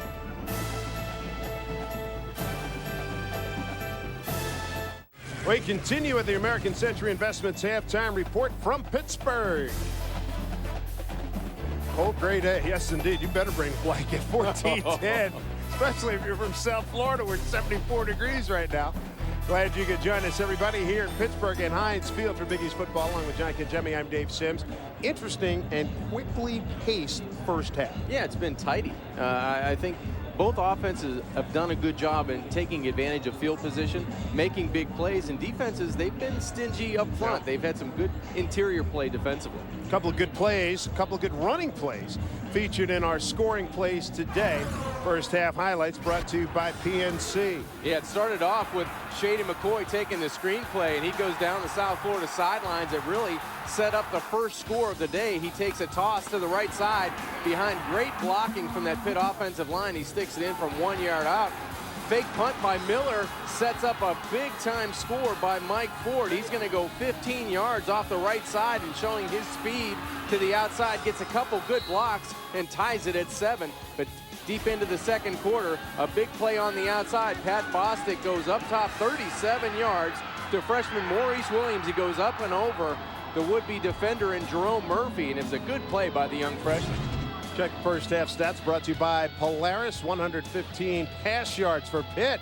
We talked about their inability last week to convert in the red zone. A little better job today. And they've controlled the pace of the game. 18 minutes and 31 seconds. The Panthers have done a nice job in controlling the pace of the game and taking advantage of some field position. Great day, but a nice day here in Pittsburgh for some football. Big East style, 14-10. These folks came well prepared. Second half kickoff is next.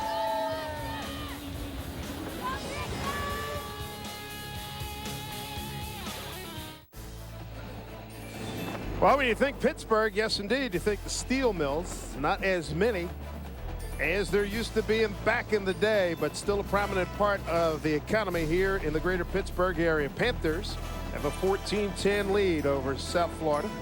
A couple of good running backs featured today, and those are the numbers right there through the first 30 minutes.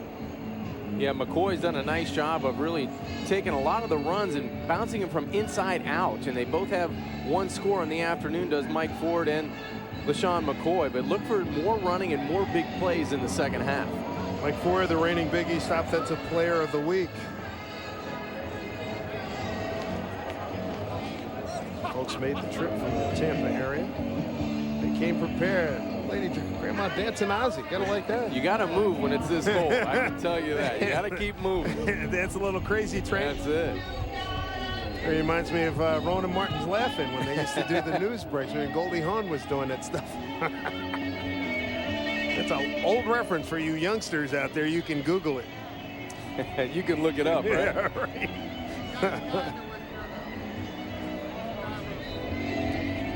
So South Florida's going to get the ball. I thought Grothy was very efficient on that last drive, leading them down to a field goal. Yeah, he did a great job in being very accurate throwing the football, and there wasn't a lot of room to throw the football, and I think he did a great job in looking to build on that, coming out and getting the football in the third quarter.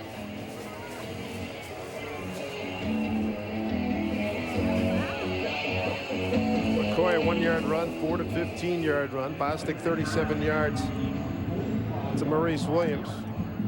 And an Alvarado field goal from 31 yards. Dave Brightus has it teed up. And we are ready for action. Sidewinding kick goes about 5 yards deep in the end zone. Murphy takes a knee, so South Florida will get it at the 20-yard line. Be interesting to see, too, if they can get Grothy out in space. Roll him, waggle him, sprint him out through the whole thing. Yeah, the Panthers have done a good job up front with that defensive line and really staying in their lanes and not running by Matt Grothy. He's 11 of 13, so very efficient. He's been sacked twice on the afternoon, only 86 yards, and this is an offense that has been rolling up the yards offensively. 6 of the last 7 games, they've gone over 400 yards, and in 2 of those games, they've gone over 500 yards. The 4 offense in the Big East Conference behind Louisville, West Virginia, and Rutgers. Shy of 430 yards per ball game. Torres Johnson motions. Take the handoff. Here's Grothy. What is this break? Oh, brother. Grothy. Let's see what kind of speed he's got. He's got to try to angle a guy off, and he does a great job at the 10-5. He's in. Touchdown. First play. Third quarter for 80 yards. Matt Grothy. Do you remember that fire Jim Leavitt took into the locker room? It looked like Matt Grothy came out with it. Electrifying play. Matt Grothy goes 80 yards on a simple misdirection. He fakes the draw to the tailback and takes it on the quarterback counter. And now he does the smart thing, Dave. He tries to pick out the fastest Pitt defender, make him go one way, and then angle himself to the sideline. Just a terrific play to open up the third quarter. We said there would be big plays in the third quarter in the second half. Well, there's one. Alvarado's point after is good. Give some credit to Cedric Hill. Through just enough of a block, he took out 3 players, and then Grothy was able to angle and outrun Kennard Cox, his longest run of the season in South Florida, with a 17-14 lead. They do it on the first play, third quarter. Wow.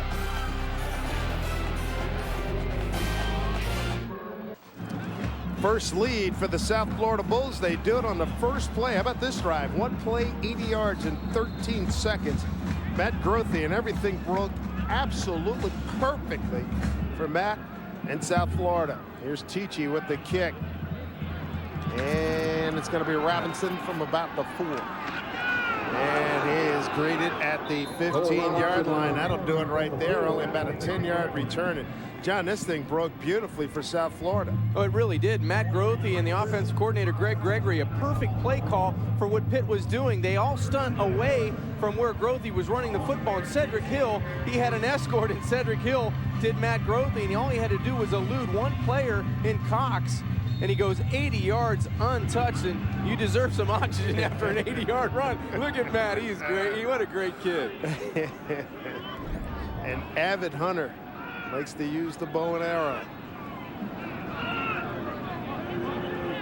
18-yard line's where Pitt's going to start. Slant. They get it to Turner. And he puts on a nice move. Gets across the 35 to about the 38-yard line. First down Pitt. Long striding O'Derrick Turner. 20 yards on the pickup. First catch of the day. Good job by Pat Bostic coming back and trying to answer right away.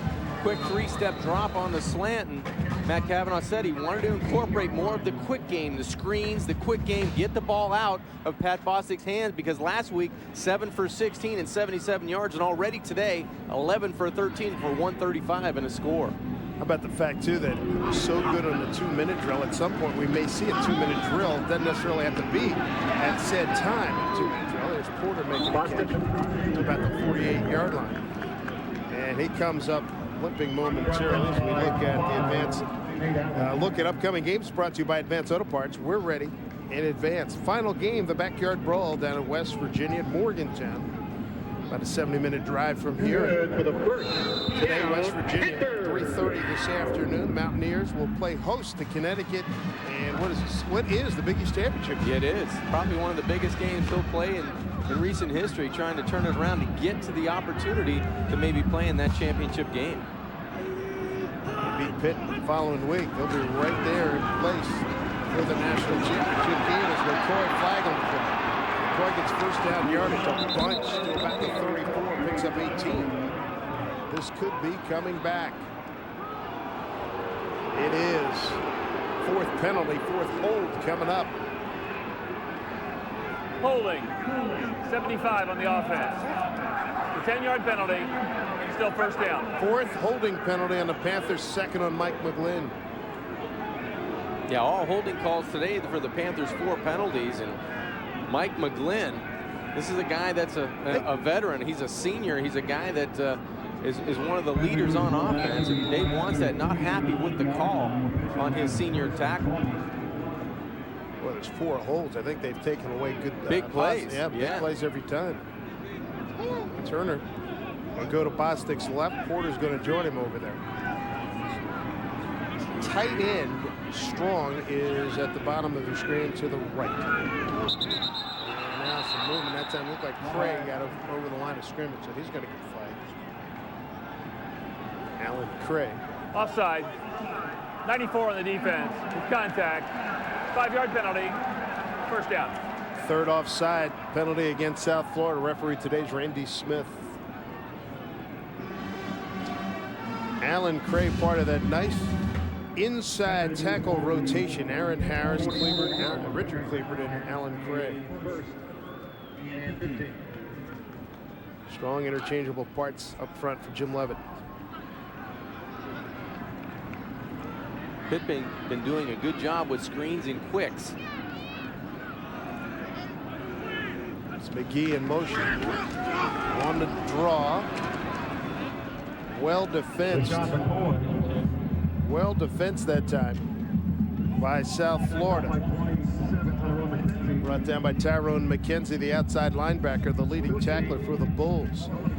Glad you could join us for Big East football. We're at Heinz Field. I chewed up Heinz Field after the high school games yesterday, along with Jack and Jimmy. I'm Dave Sims and the Big East crew. South Florida just took a 17-14 lead. First play of the second half. From scrimmage, first play from scrimmage. Matt Grothe, the quarterback for South Florida, 80 yards. 80-yard run. Second and 14. Run and draw again. Oh, beautifully defense. Alan Craig. Wow. Yes, sir. Loss of a yard. Well, Wally Burnham, the defensive coordinator for South Florida, says it all starts up front. And when you win your battles at the line of scrimmage and you can throw people around, you're winning the battle. And that's exactly what happened there. The strength and the speed shown right there. Alan Craig, who had made up for the offsides call the play before, really does a great job of shedding a block and then getting and finding the ball carrier. John Bachman, number 62, never had a chance. 3rd and 15 from the gun. Bostic not real fast, gets rid of it, throws it away.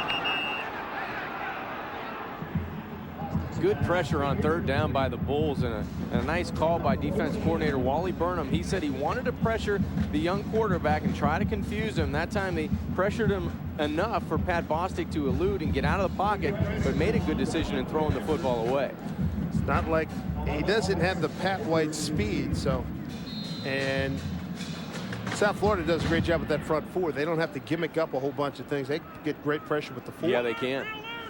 Second punt for Brightus. Marcus Edwards back to get it. Returnable.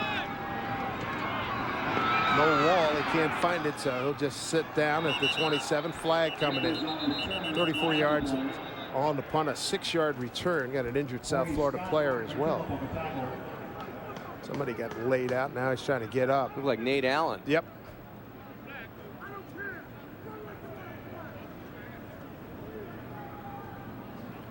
Grothe and company will be in good shape, depending on who this penalty's on. If the penalty is not against South Florida, I mean, right now it's at 27. Illegal block in the back. 52 on the return team. 10-yard penalty and the run. First down.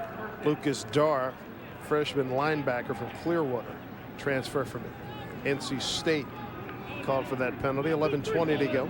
South Florida leading at Pittsburgh by 3.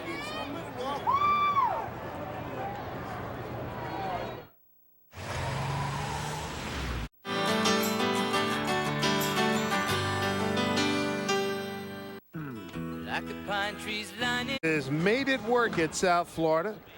He's been with the program since minute 1. Longtime coach in the Big 12, then the Big 8 at Kansas State. Here's Grothe. They hand off to Mike Ford. 26 Ford, the ball carrier. Grothe went 80 yards in the first play from scrimmage. That last play is a penalty on that punt. That's tough love right there. Trying a little noogie and then a pat on the head. And a hug. And say, that was all to say, hey, I love you, but don't do that again. You know what? You got to love Jim Leavitt. No question about it. Just a great head coach for college football. He's got some great energy. Cedric Hill resets. 2nd down and 5. Oh, right off the chest plate. Boy, they had some business out there. Aston Samuels, he had a 75-yard run earlier this season. That was the team longest run of the year until Grothe went 80 for the score. Well, this is a nice design play. It looked like they had the Panthers going one way, and they try to fake that draw play, and Samuels get him with the ball on the edge, just drops it on the outside. You go 5 wide, empty backfield. South Florida 2 for 5 on 3rd down. 4-man rush with a twist. Pump fake. Grothe stays alive. Down the sideline. Wow, nice operation. Staying on his feet is Hill. 1st down for South Florida. There is a penalty flag. That's a heck of a catch. Far side, Cedric Hill, the 6'3 junior from Valdosta, Georgia. 23 yards. Boy, he's a hybrid because he can play tight end. He will block for you. 5 on the defense. Penalties decline. Zella plays the 1st down. Senior Kennard Cox. Torrey Cox, who played here, is his cousin. Well, we talked about the elusiveness of Matt Grothe in the open and how he keeps plays alive and he can make plays when you think you've got him trapped. Well, this time he didn't like what he saw down the middle, and he kept plays alive, and he knew who he had on the outside. Cedric Hill can climb the ladder, and all he had to do was give him a chance to go up and get the football over a defender, and that's exactly what he did. Perfect position on the football.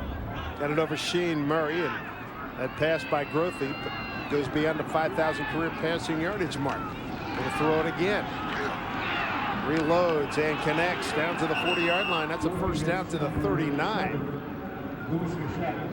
And A.J. Love. Check that. You love watching quarterbacks, Courtney Dave, Denson develop. And we've seen Matt Grothe develop last year from this year, and then this year from game to game. He's made 2 great decisions on back-to-back plays. One with putting the football up to Cedric Hill, and that time holding the football and deciding to go to his 2nd and 3rd read instead of the initial read. Courtney Denson's first catch. Keep it on the ground just to let you know they can still do it. And Mike Ford picks up a nice piece of change, picks up about 7. This is a good-looking drive by South Florida. Golf fans and club pros, not too early to start thinking about the 2008 ESPN National Golf Challenge. Log on to ESPNGolf.com to sign up your course as a host or to find a local qualifying site in your area. Be part of the search for America's best twosome. Set up here 2nd and 4. 1st down for Ford off the right side. 28-yard line.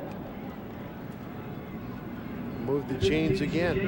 Dave, sometimes one play can change the complexion of how you play defense, and I think that 80-yard run by Matt Grothe has really put the Panthers on their heels, because since that run, the offensive line for South Florida has been able to dominate the line of scrimmage, and the Panthers have really backed off being aggressive at the point of attack. 7th play of this drive that started at the South Florida 17. Ford looks for room and finds it. Taken out by Joe Claremont.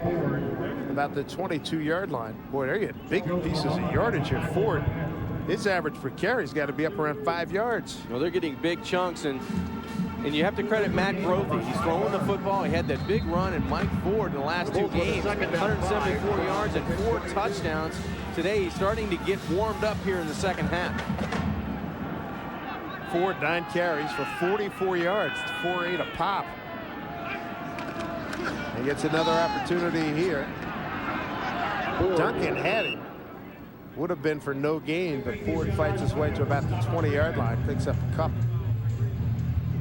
Rashad Duncan, number 50. Well, this is a big down for the Pitt defense. 3rd and short, 3rd and about 3 yards to go for South Florida. And Matt Grothe's got this tempo of the offense. They're getting in and out with quickness now in the 2nd half. Double wides for Grothe. Ford's to his left. Looks right the entire time. Now throws. He's got the first down, a catch on the sideline at about the 15. And he got that to Carlton Mitchell. Mitchell, a good-looking 6'4" freshman from Lutz, Florida. His 5th catch today. Grothe really flushing himself to the right side. He loves to scramble right and elude people to the right, and that's another very accurate throw. Wasn't under duress, was able to see the receiver the whole time in Carlton Mitchell. Paul Rhodes trying to put a stop to Matt Grothe. Got his defense on the run. 1st and 10. Ford trying to cut it back. He got slowed up in there by Scott McKillop. Duhart was there as well for Pitt. Ball's at the 12-yard line. There's McKillop, the Big East Defensive Player of the Week. 16 tackles, 10 solo last week at Rutgers. Play number 11 started back at the 17 for the Bulls. 2nd and 8. 13-yard line. Ford. Boy, he didn't get a good handle on that. Yeah, I think Matt Grothe wanted to pull that football, Dave. He saw something he liked and wanted to get it back from his freshman tailback. Tell you what, had he been successful in pulling it out, he would have scored running to his right. Good play up front by Duncan, the junior defensive tackle out of Belle Glade, Florida. But Matt Grothe, he wanted to keep this football and take it to the outside, and he tried to get it out of the belly of Mike Ford, but Mike said, no, that's mine. I'm good. I'm the running back. I'm taking this football. 2 for 2 on 3rd down this drive. 3 for 6 for the game. 12-yard line. Grothe got hit. Loose ball. That should be a fumble. I think it is a fumble. It's going to be Pitt ball. It is Pittsburgh ball. Good pressure on Matt Grothe. 2nd turnover by South Florida. Joe Clairman was involved, and that's no surprise. Well, coming up big on 3rd down, the Panthers desperately needed to find a way to make a play for Paul Rhodes, and he's celebrating with Aaron Berry on the sidelines. Going to get pressure up the middle with both linebackers, and finally it looked like 15. Shane Murray gets there first and strips the football loose to the backside of Matt Grothe. He just hits the right shoulder, and he never got that arm going forward. There's the forced fumble, and Paul Rhodes and Dave Wannstedt on the sideline celebrate for the Panthers. 3rd team sacked by the Panthers. They're going to review it right now. Panthers came in 3rd in sacks in the Big East Conference behind West Virginia and Rutgers. There's a look at Shane Murray, number 2 tackler on the ball club. Sophomore from Central Catholic in Pittsburgh. After review, ruling on the field is confirmed. 1st down, Pittsburgh. So that's an emotional lift for the Panther defense to get that turnover, because South Florida was really dealing, having started at their own 17-yard line. That was their 12th play of that drive. Yeah, man-to-man coverage. The Panthers bring pressure. Murray and McKillop look like coming from the inside to strip the football. Panthers start at their own 20. Deep back is McCoy. He'll get the toss. Glenn, great block. Another great block by the fullback. Positive play, picks up about 9. The fullback, Conridge Collins, he laid some wood, as did Mike McGlynn, an outstanding right tackle. Take a look at our Big East leaders, brought to you by Chevy Silverado. Ray Rice continues to lead. Ray and Rutgers in action next Thursday, I believe it is, against Louisville. McCoy, Slayton, and White. Some of the best runners in the country there. Yeah, I'll take those 4 and you take the rest. Well, right?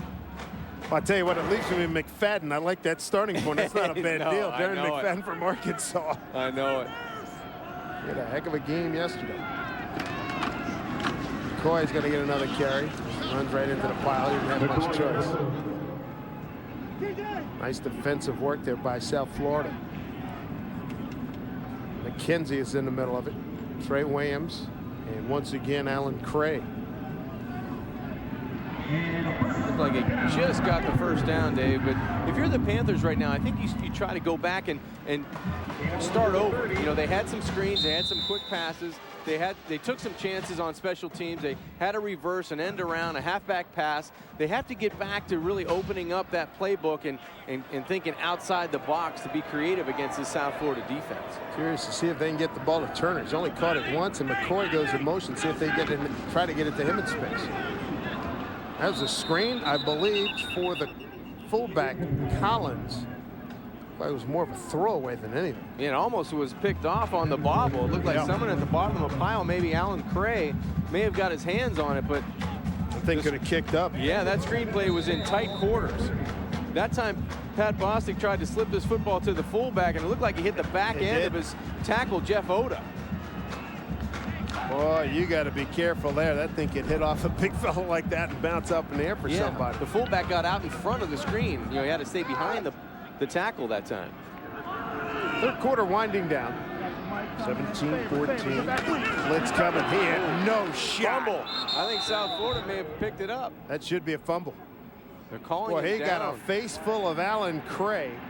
Looked like Carlton Williams recovered. And they're going to say he was down a loss of 7. There's a flag as well, Dave. Sideline warning against the South Florida bench. Well, I think Wally Burnham ran halfway onto the football field, and so did Jim Leavitt, because that looked like a fumble. Boy, Alan Cray got one of those body slam jabs on Bostic. Here's Wally Burnham, D coordinator. Take another look. The play's going to come from the right side of the screen, the big hit. There's the hit on Bostic, and he takes him down right there. Boy, I'm not sure if he was down before the ball comes out or not. Let's take another look. The ball might have been pinned in between. I think he was down before the ball may have come out. You really... First time out of the half. So Pitt calls the timeout, and they got to come up with a big play here. Backs against their own end zone. And they got a 3rd and 18. Boy, Alan Cray. Boy, that was a big hit. Wasn't it? Boy. That's one of those plays as a D tackle, you live for those babies. Hey, fans, don't forget to check out the Liberty Mutual Coach of the Year. There's more on how to vote for your favorite coach. The Liberty Mutual Coach of the Year award is given to the college football coach in each division who delivers results while demonstrating exceptional responsibility and integrity both on and off the field. Go to coachoftheyear.com and vote for the coach you think deserves to win in 2007.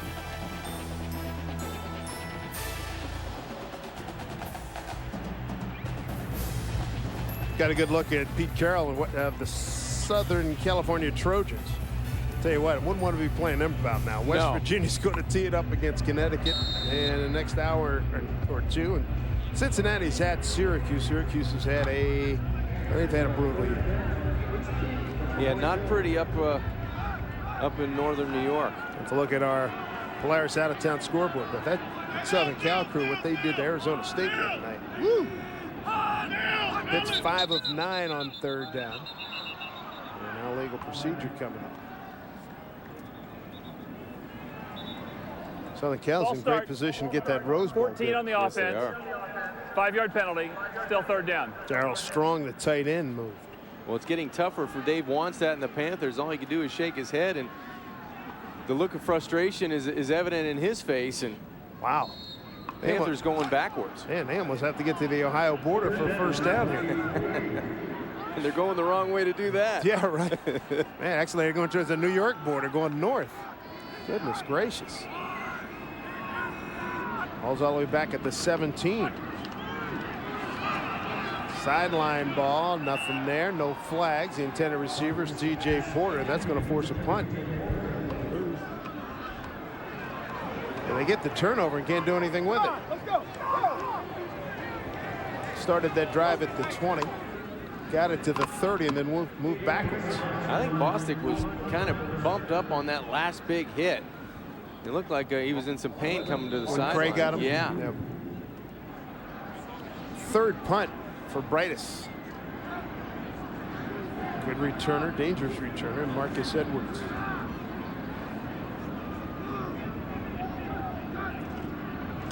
Good snap. Hangs a beauty. Look at that baby spiral. Backs him up 20 yards. He's got a wall to his right. Good return across the 50 to the 48-yard line. 57-yard punt. 23 on the return. 34 net. 3-point lead for the Bulls. Pittsburgh prides itself on one of the great livable cities in the United States. Good look at downtown, right across the river. Downtown here in Pittsburgh. There we go. 17-14 South Florida. Big East football. Dave Sims, John Kingemi and the Big East crew here. Pitt got a turnover, couldn't do anything with it. Now South Florida gets it back. There's a tackle for a loss. Ernest Williams. Young man becoming a force in the middle of the D-line for the Panthers. Oh, this Just is a sophomore. Yeah, this is a guy, Dave, that hasn't been able to practice really in back-to-back weeks. He's had nagging injuries to a shoulder that was really revamped and is much better now. And Paul Rhodes was just raving about his playability and being able to come back week after week. Well, he made some sticks last week at Rutgers. 2nd and 12. Murphy's flush. He's dangerous here. Well, look at it. He made 4 guys miss. That's remarkable. Nice job. Picks up 14 yards and a first down. You know, he's not a burner, and the field certainly is not a fast track after all the high school games yesterday. But he's so elusive. Well, he's just so elusive, and he's so athletic, and he's smart about when he decides to tuck the football down and makes people miss in the open field. I've never seen Matt Grothe really be caught from behind or when he's trying to get out of bounds. He does it at his own pace. Changes direction beautifully, and he doesn't take too many big shots. Deep down the middle, that's a completion. That's a first down inside the 20 to Marcus Edwards. Edwards out of Mayo, Florida, chased out of bounds by Shane Murray. That's a gain of 18. So big chunks of yardage being eaten up here by South Florida. Just great play fake, and he has time. Great protection. He waits for his wide receiver to pass the underneath coverage in the linebackers, and Marcus Edwards does a good job of attacking the football and then getting it on the outside. And South Florida's knocking on the door again inside the 20. Last time we saw Pitt, I think we saw him against Louisville and Rutgers, and you made a great point about if Pitt gets too far behind, they're in trouble. Defensive play, and a good one by McKillop. Because Pitt does not have a quick striking offense, and if they get too far behind, they're in trouble. Yeah, it's one of those things you have to keep the team right in front of you. If they get it to a 10-point, 13-point, 14-point lead, it may be tough for the Panthers to turn it on and try to make plays down the stretch for Dave Wannstedt's team. Well, he's watched Grothe put up some numbers. 15 of 18 passing, 148, and his rush, Matt Grothe has 7 times for 68 yards. From the 18, drills it off the pads of Carlton Mitchell. Mitchell said, yep, my bad. Yeah, Carlton's letting that ball get to his body today. You know, and on a cold day, you have to go and attack the football and catch it. You could hear the pads. It went right through his hands, and he tried to cradle that football. And it's a tough day when you're not used to catching the football in elements like it is today, but you got to make that easy pitch and catch. Boy, and then when you think back to memories of watching Jerry Rice, you wonder why he's the greatest receiver of all time. He rarely made body catches. Yeah. Blitz coming. Grothe flush, down he goes. He took one for the team that time. He was outmanned. 4th sack by Pitt. He didn't have a chance. No chance at all. Joe Clairman leading a jailbreak in there as they brought outmanned South Florida. Yeah, if Paul Rhodes could bring 15, he would have brought 15 on this one because it looked like blue shirts were coming for every angle, and Matt Grothe really had nothing to do but just eat the football. 45-yard attempt coming up by Delbert Alvarado. He's been good from 31 yards. He's 5 for 10 in this distance on the season. High snap, put down, struck it well. And it is good. He got the back screen. He would have been good from 55 yards, and the South Florida Bulls extend the lead. They go to 20-14. That's a good job from Dave Wannstedt and defensive coordinator Paul Rhodes to really hold South Florida to 3 points on that drive. could have been a lot worse. Take a look at Kinjemi's Gems, and this is the last game of our Big East package. Start giving out some awards here, John. Yeah, well, LaShawn McCoy, the Pitt freshman sensation, has been doing everything for the Panthers on the ground. He's done a terrific job this season, and so has Tyler Lorenzen. Done a nice job of directing an offense that has a chance to win the Big East Conference later today. And then Ben Mock, the transfer from Wake Forest. Boy, Brian Kelly's asked him to lead this team, and he sure has done an excellent job in putting the Bearcats on the national limelight. And I really have to go with the Panthers and LaShawn McCoy. I mean, those numbers for a freshman, 13 total touchdowns, and anytime you can be mentioned with Tony Dorsett, you're doing something. And all three of these guys have been very important to their ball clubs this season. Well, who would have thought that Connecticut would be here on November 24th playing for the Big East title? Great job by Lorenzen and company. Our hats off to everybody at Connecticut. Here's the kick going into the corner. Robinson's got it. Finds a hole, got through it. And a fine return to the 42-yard line. Nicely done by Lowell Robinson, senior out of Mount Vernon, New York. The Erie Community College, brought down by Trey Williams.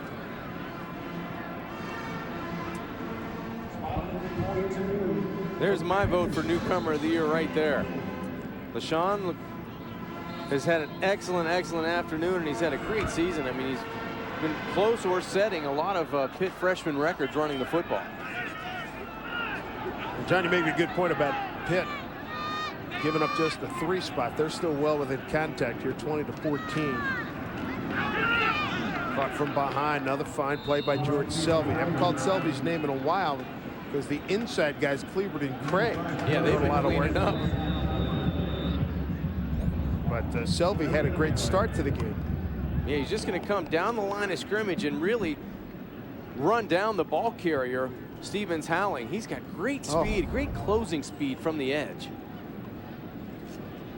This is a fun team to watch in South Florida. They very athletic. They run real well. Matt Grothe makes a lot of plays, and Jim Leavitt, I tell you what, if you can't play for him, you can't play for anybody in college football.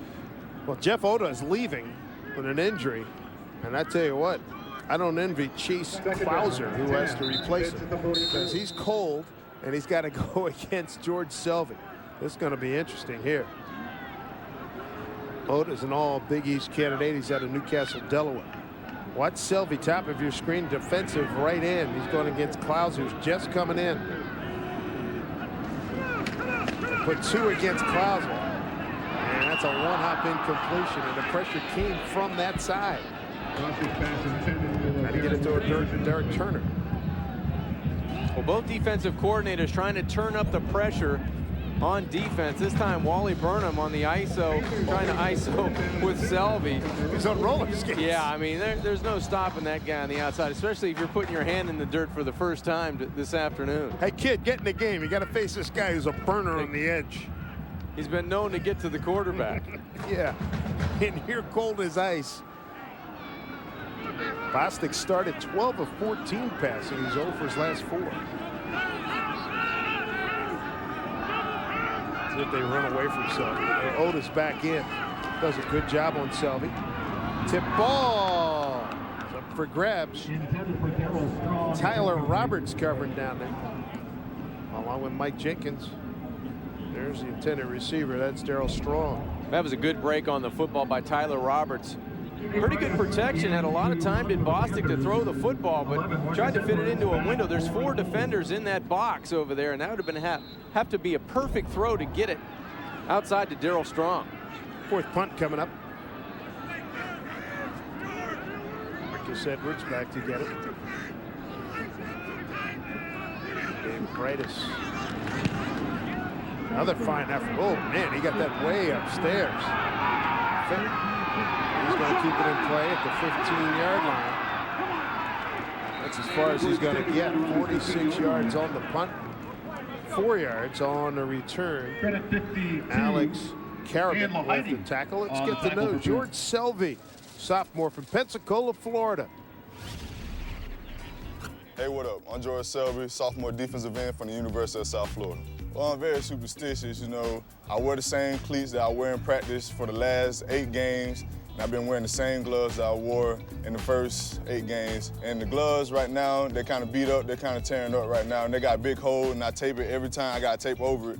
But this tape's kind of weathered out now, so I got to put some new tape on it. It was a weird thing trying to change the offensive defense, but I try to do the best I can. Now I'm leading the nation in sacks. My second to quarterback is all good, but I compare it most to like eating a honey bun because that's my favorite food. I love honey buns. You know, when you get back on them, it's so sweet, you know, they're so soft, and it's the greatest feeling in the world, so.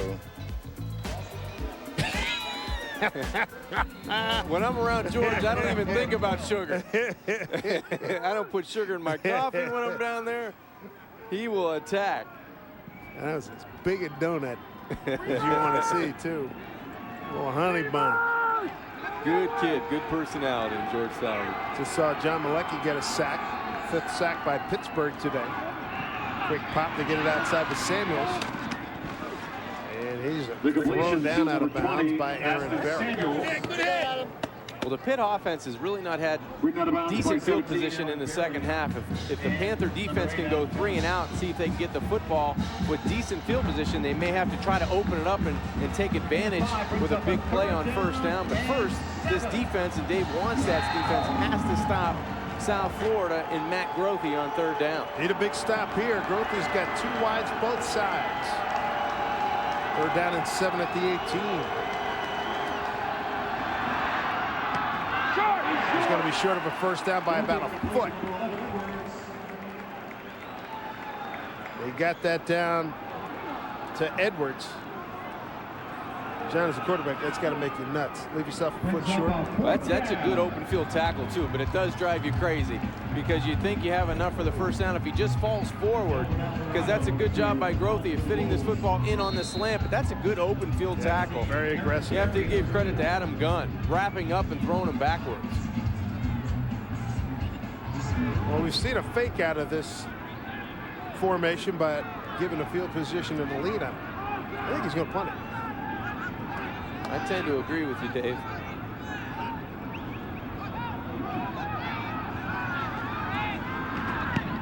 Protection for Alvarado. Slams it down the field, 35-yard line. Barry's got the wall. If he can get it, he retreats. That'll do a penalty flag and could be some face mask. A minor face mask coming up. 40 yards on the kick, no return. 0 yards on the return. Aaron Berry, sophomore from Harrisburg's Bishop McDevitt. He did have the wall, just couldn't get to it. During the return, illegal block in the back. 97. 10-yard penalty from the end of the run. First down. So much for that field position I was talking about earlier. Big win for South Florida. Yes, sir. Well, Sherrard. 3 seconds remaining here in the 3rd quarter. South Florida has Pitt pinned at the 19-yard line. I don't know, Dave. If it's me, I'm going to try to go play action and try to get something downfield. Not been as aggressive as they were in the 2nd quarter. Then again, the field position hasn't been spectacular either. They got time over the middle. That's intercepted. That's trouble. Allen far side 25. Gets a block 20. Sideline 10. 5. He's in. Touchdown, South Florida. Nate Allen on the pick, and he takes it home for 6. Final play of the 3rd quarter. Dave, it looked like Nate Allen wanted the football a little bit more than Darryl Strong. He cut right in front of the tight end and really took it away from him. Bostic's going to come straight back. The ball's going to go here. Now watch it. It's a great break on the football. I'm not sure if Darryl Strong knew the football was coming that short or on the line, maybe expected it down the field more, but in any result, Nate Allen made a great break on the football, and Jim Leavitt says, let's kick it and get that extra point. Nate Allen with his 4th pick of the year, 1st score on a return, and now South Florida. Big separation, 27-14 after the 37-yard interception return for touchdown by Nate Allen, the sophomore from Cape Coral High School in Cape Coral, Florida. Boy, South Florida getting it done now. They've got the last 4 scores on the board: a field goal, an 80-yard run, a 45-yard field goal, and now a pick for 6.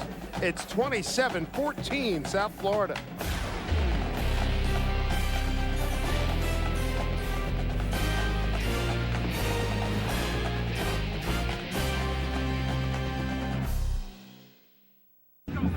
South Florida outscoring the Panthers in the 3rd quarter, shutting them out.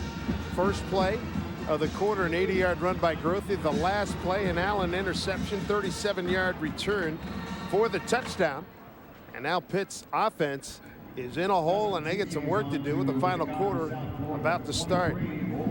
Wannstedt in the first half, good numbers, 10 of 12, 115 yards and a touchdown. 3rd quarter, though, 2 for 8, 31 yards. He's missed his last 6 passes and had this last one intercepted. Short kick. And smart play, lets you go out of bounds. A lot of things went wrong on this play, John. Well, Dave, you know, it's an outside release by Darryl Strong, and he's going to come down and cut inside, but what he does is he lets Nate Allen cut in front of him. You never should let a defender cross your face, especially on a seam route. Right there, he's supposed to put his body in front of Nate Allen, but Nate Allen sees the ball coming the entire way and breaks on the football and cuts right in front of Darryl Strong. And by the way the ball was thrown on a line, I think that's on the receiver, because I think Wannstedt anticipated Darryl Strong to cut inside and flatten the route out a little bit. Nate Allen last week recovered a fumble, scored from 3 yards out. That was on the opening kick against Louisville. Fumbles caused by Jerome Murphy. So Allen, a couple of scores in as many weeks. From the 35, screen left. No sail. Moffitt has seen that play before. And same goes for Jared Bowie. That's terrific closing speed by South Florida in that defense. There's 4 gold helmets there. McKenzie, Moffitt, Bowie. Personal foul. Hands to the face. 76 on the offense. It's Jeff Oda. So Pitt starting at the 35 is going to back up. Oda's right here on the outside. Let's see if he gets that hand to the face there. Second down. Tough to tell. They looked like the hands were up high. It was not out of the Deacon Jones school. They sort of grabbed them. It wasn't like it was a slap to the face. He sort of leaned it on the collar. Put it up in the general area, I think. Yeah, Coach Wannstedt doesn't agree with that call, and I can agree with him. That was just, oh, by the way, he got it up there. It wasn't like it was an aggressive move. It was just there. The old Deacon helmets are falling on the ground. Man. Yeah. They outlawed the head slap in the NFL because of Deacon Jones. He used to give guys TKOs. Turner with the catch, 45-yard line, 35-yard line. Scrimmage. Trey Williams on the coverage. Pitt's offense got to get some urgency going. It's not a quick strike offense, and it's down by 13. Yeah, down by 13 in the 4th quarter, and the start of the 4th quarter. No Derek Turner and Maurice Williams and TJ Porter have to get involved, and Pat Bostic has to find a way. You know, this might be a time, if they get a first down here, is to go into that 2-minute offense and give them an opportunity to call some plays at the line of scrimmage and get going and get that sense of urgency. Maurice Williams and Strong to the right. McGee and Turner to the left. They got back. Penalty flags. There you go. Well, Pitt talked about yesterday to us using snap count to slow down the South Florida Bulls defensive front, and that was a good time to possibly use it. Get them in 3rd down situation that's more manageable.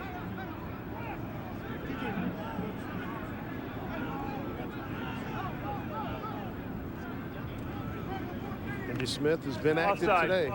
90 on the defense. 5-yard penalty. Still 3rd down. Jared Bowie, 4th offside penalty today against South Florida.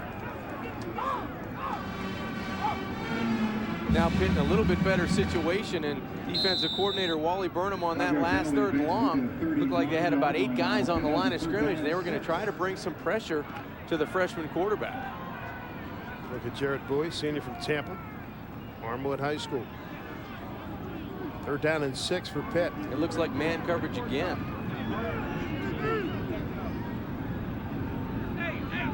Seven in the box. Strong motions to the right. They bring 4. Wannstedt underneath. McCoy. Gotta be careful holding that ball out there across the 42-yard line. Tracked down by the middle linebacker, Ben Moffitt. Short game. Yeah, good disguise by South Florida. They showed pressure, but then when Darryl Strong went in motion, nobody ran with him. So as a quarterback, you know that that's not going to be man coverage. They pull out and really get into that soft zones, and Ben Moffitt makes a good open field tackle on McCoy. 4th punt coming up. Like that 5th punt coming up for Dave Bryce.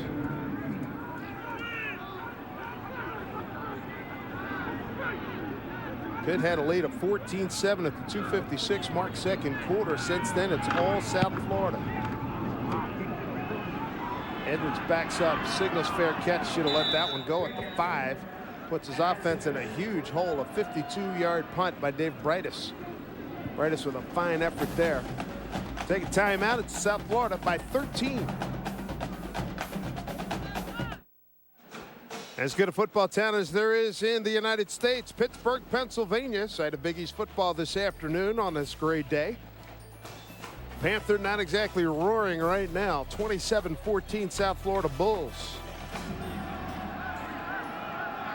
Miserable starting position here for South Florida at the 6. And they make something out of it with Aston Samuels. Make that, beg your pardon, that was Benjamin Williams. Williams picks up a few yards. Take a look at our game-changing performance brought to you by Pontiac. First play, 3rd quarter. John, what a beauty. What a beauty it was to start out. The escort by Cedric Hill and Matt Grothe goes 80 yards, really untouched. Panthers stunning away, and Grothe takes it off the left side, and what an afternoon he's having. 17 of 21 for 159, 81% throwing the football, and he has 68 yards running the football. So he's done a great job in moving this Bull offense. Greg Romeus making a play on Benjamin Williams. 3rd down. About 3 at the 13-yard line for Grothe and company. 4th down. Only Pitt scores a McCoy, a 1-yard run, 5:23 mark of the 1st. Wannstedt with a 37-yard pass to Williams. 2:56 of the 2nd. Williams up the middle, got tripped up. Will kill him. Scott making the tackle. South Florida scoring 4 to 15-yard run. Alvarado's got field goals from 31 and 45. Grothe, you saw the 80-yard run and then the interception return. The Panthers, 37 yards by Nate Allen. The Panthers stopped Grothe and company on 3rd down. That was very close. I thought they were going to get a measurement, Dave, but the officials decide otherwise, and it brings on the punting unit for the Bulls. 11 minutes to go.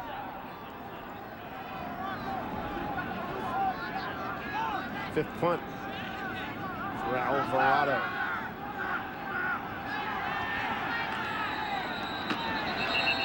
Blown dead by the whistle.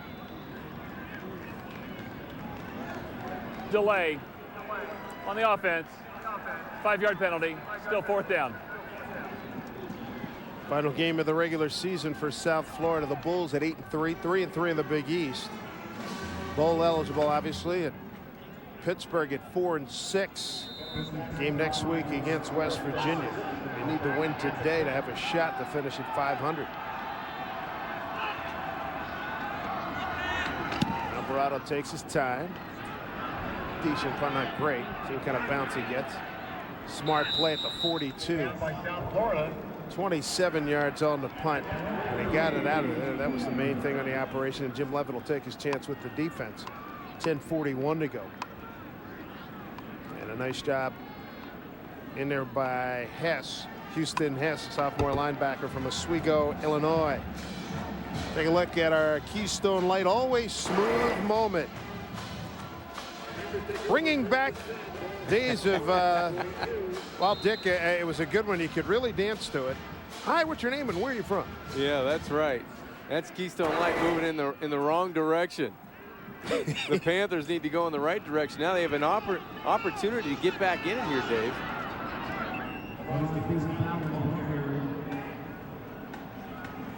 Boy, they run a run play. I was expecting maybe to see the ball in the air. Yeah, maybe a punch. quick or a slant or something, but they get it done on first down, and now they're in a little bit of a hurry-up mode at the line of scrimmage. One of the strong suits for young Bostic is his ability to run a 2-minute offense. Blitz coming, look out. Down the middle, ball's tipped. That's a great play, Moffitt. Moffitt far side. If he gets a block, he's got a chance to score. He cuts inside. He's going to go. 15, 10, 5. Oh, he stopped at the 2-yard line. Well, Rod Stevens-Howling prevented 6 for the moment.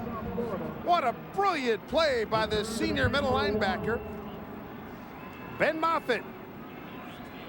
Outstanding 60-yard return.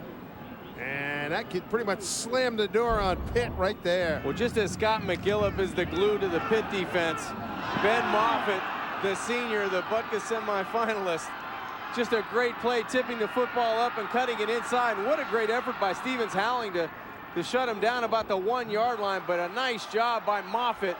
His 4th interception on the season gets the Bulls down to the 1-yard line. Good job switching the ball to the outside arm. He got some good blocking, 60 yards on the return. I know he wanted 6. He's a married father of 2. Enjoyed speaking with him a few weeks ago. Here's Grothy.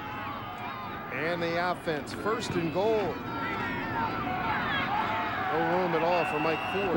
Might have lost a yard. Back up in the backfield. McKillop sticks his nose in there and make the play.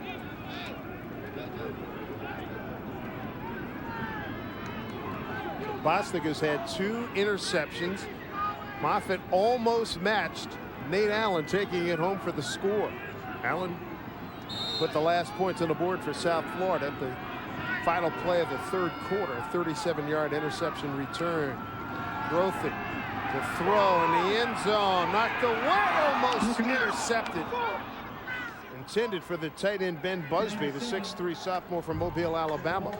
You know, I would like South Florida. They do such a good job of spreading people out and then running the football, and they get on the 1-yard line and the 2-yard line, and they bring everybody in tight, and they play into Pitt's strengths, really. If they spread them out, they may have an easier job of getting some running lanes. Especially wide side of the field. Yeah. To their right.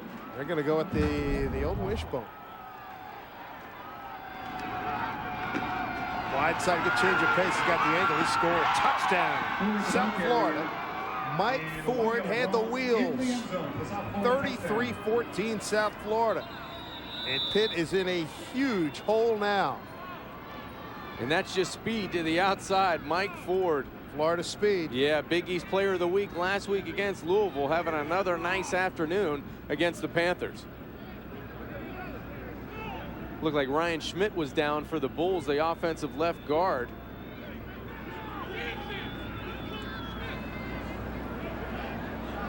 One-yard run by Ford. 2nd score of the day. 2 big defensive plays for the South Florida Bulls. Really closed the Panthers' chances of getting back in this football game. They had a 14-10 halftime lead. And it has gotten out of hand here now.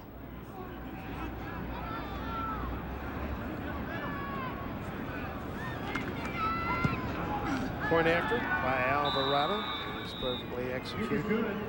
34-14, 27 unanswered points for Jim Leavitt. South Florida Bulls. They come up in the cold weather, and it does not deter them. A brilliant play by Moffitt. He set up the score with a 60-yard return. And now the Bulls have a comfortable lead.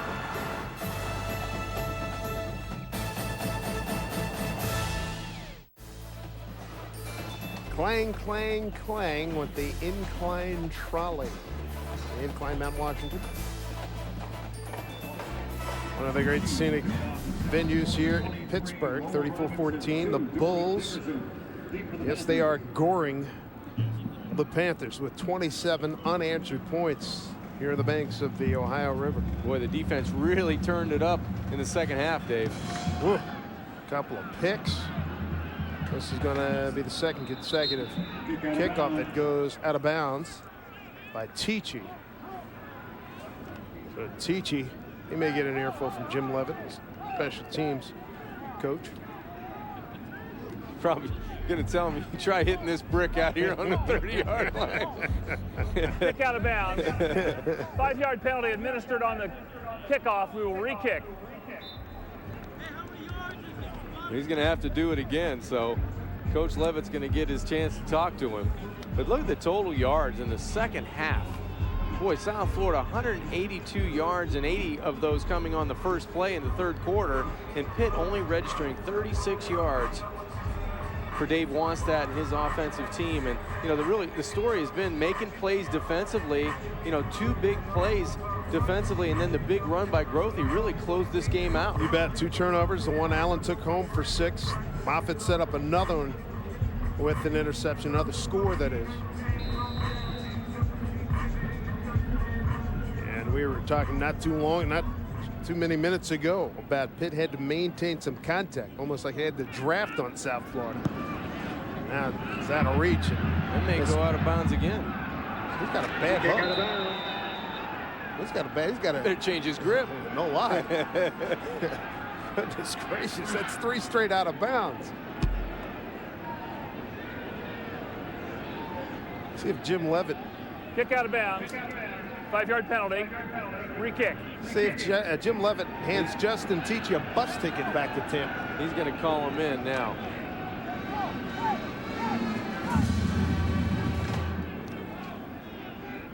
Costing the Bulls some yardage. Well, now they'll re-kick from the 20-yard line, so this is almost like a safety, would you say? Brother. I don't think I've done a game where I've seen a guy go 3 consecutive out of bounds, 3 hook shots. Well, actually, one was a slice, but he hooked the other 2. Now you're getting to something that I know a lot about. Hey. I hooked the first one, I sliced the second one. Overcompensate, right? No idea where this third one's going. You golfers out there, you know what we're talking about. That's right.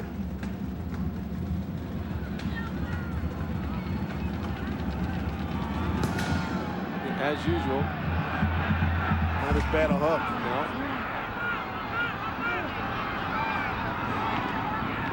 So a penalty flag late. Pop there late as well. 14 yards on the return. Dorian Dickerson, first time he's touched the ball in 30 on the return team. Brother. 10-yard penalty. First down. Things aren't bad enough for Pitt. Now you get a hold. Bring him back probably inside the 30-yard line. Starting to spread a lot of ugly on this.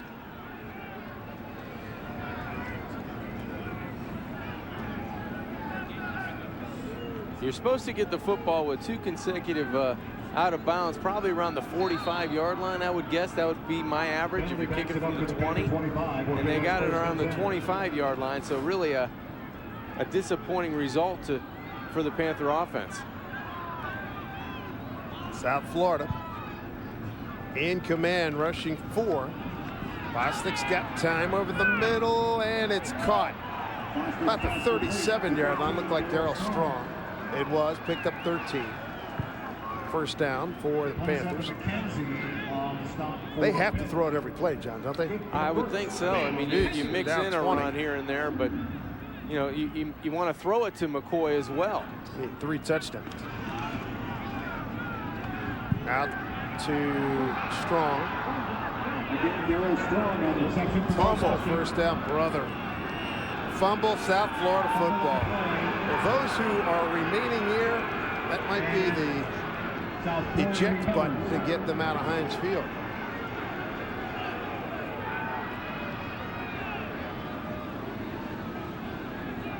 Third turnover, 2 picks and a first. That's the first fumble. Let's see, here's Strong. See if he's down. He was losing the football there. His left knee's down. I think he may be down, Dave. Might catch a break. Yeah, that left knee looked down on the ground before the football came out. This look will give it to us a little bit clearer picture. I think he was down. Boy, does he catch a break. Yeah. Catches a break. Left knee down right there. Hand down on the ground with the left knee, and the ball was still in possession. So I think the Panthers will have it around the 50-yard line.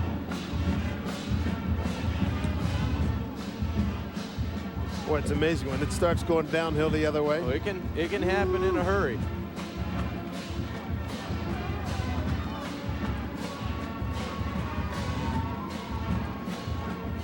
Taking a look at it right now. Officials reviewing. Yeah, I think this should be a quick reversal. West Virginia and Connecticut coming up. Big East Championship. How stoked do you think they are in Morgantown? Oh, man. You know what? For Connecticut to get in the position that where they've come from last year to today. And there's another program that wasn't even in D1 until the last 10, 12 years. And they were picked 7th in the conference, I think, this year coming in preseason. A great job, no question about it. Got a few breaks, too, along the way. That Louisville play. Now, again, you always think back to that Louisville play where Larry Taylor caught for the fair catch. But Louisville had a 10-point lead late in the game, mid-third. That was probably in the third quarter. Yeah, and they couldn't hold the lead. Yeah. They also had another play that scored against Temple earlier in the season that the league wound up having to extend its regrets to Temple because the play was blown. But all in all, a lot of catch, a lot of give a lot of credit to Randy Edsel and his staff and his players. Jim Calhoun and Gino Auriemma have certainly put Connecticut on the map in basketball, but now football rising up. After review, the ruling on the field is reversed. The runner's knee was down before the ball came loose. The ball will be placed at the 46-yard line, second down. Please reset the clock to 8:53.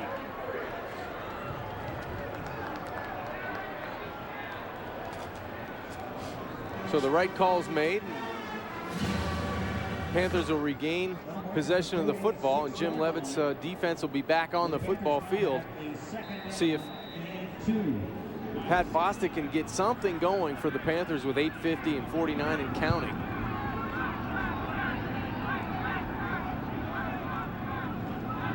Second down and 2 at the 46.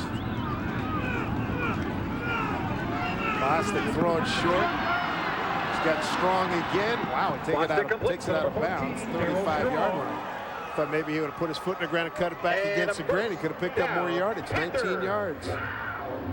Little crossing route. That's what I thought we'd see more of from number 14, Darryl Strong, and maybe Derek Turner and Maurice Williams. Some crossing routes coming in front of Pat Bostic, make it a little bit easier with the quick screens and the quick three-step drops. A couple plays here and there have really cost the Panthers dearly on offense. 27 unanswered points. Blitz coming. Bostic holding the ball too long. In trouble. Down he goes. Third sack today. Third sack, and attracted by Trey Williams. Yeah, and Pat Bostic, he had heat, but boy, the South Florida Bulls really busted the coverage. They had left Cedric McGee wide open down the left side because of the blitz. And you know, it's one thing to be under duress out there. It's a lot different. It happens a lot quicker. They rush 4. Bostic throws short. McCoy, look at that, he bobbled but recovered in midair. Picks up 7. 55. Under 8 to play as we check out the Liberty Mutual play of the game, and we take it back to Nate Allen. Big moment here for Nate.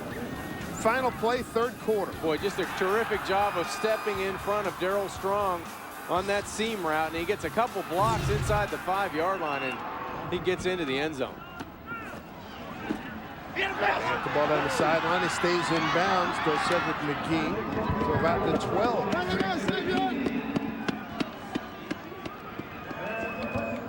That's a first down for the Panthers. 17-yard gain. Pitt has not scored since the 2:56 mark, second quarter. Bostic hit Williams for 37 yards down the far right sideline. On the draw, McCoy. Nice slip, coming left, 5-yard line. He's in. Touchdown. Wow. He is a nifty runner, a 12-yard score. LaShawn McCoy. McCoy's second TD of the game. They opened up the scoring in the first period back at the 5:23 mark. Boy, a nice run by LaShawn McCoy. Just making everybody miss on the left side. Couple in and out moves there. You watch him bounce it outside of Ben Moffitt again on Selvey with a good block downfield by Cedric McGee, the redshirt sophomore out of Plantation, Florida. And the freshman sensation for the Panthers does it again. So 7:10 to go.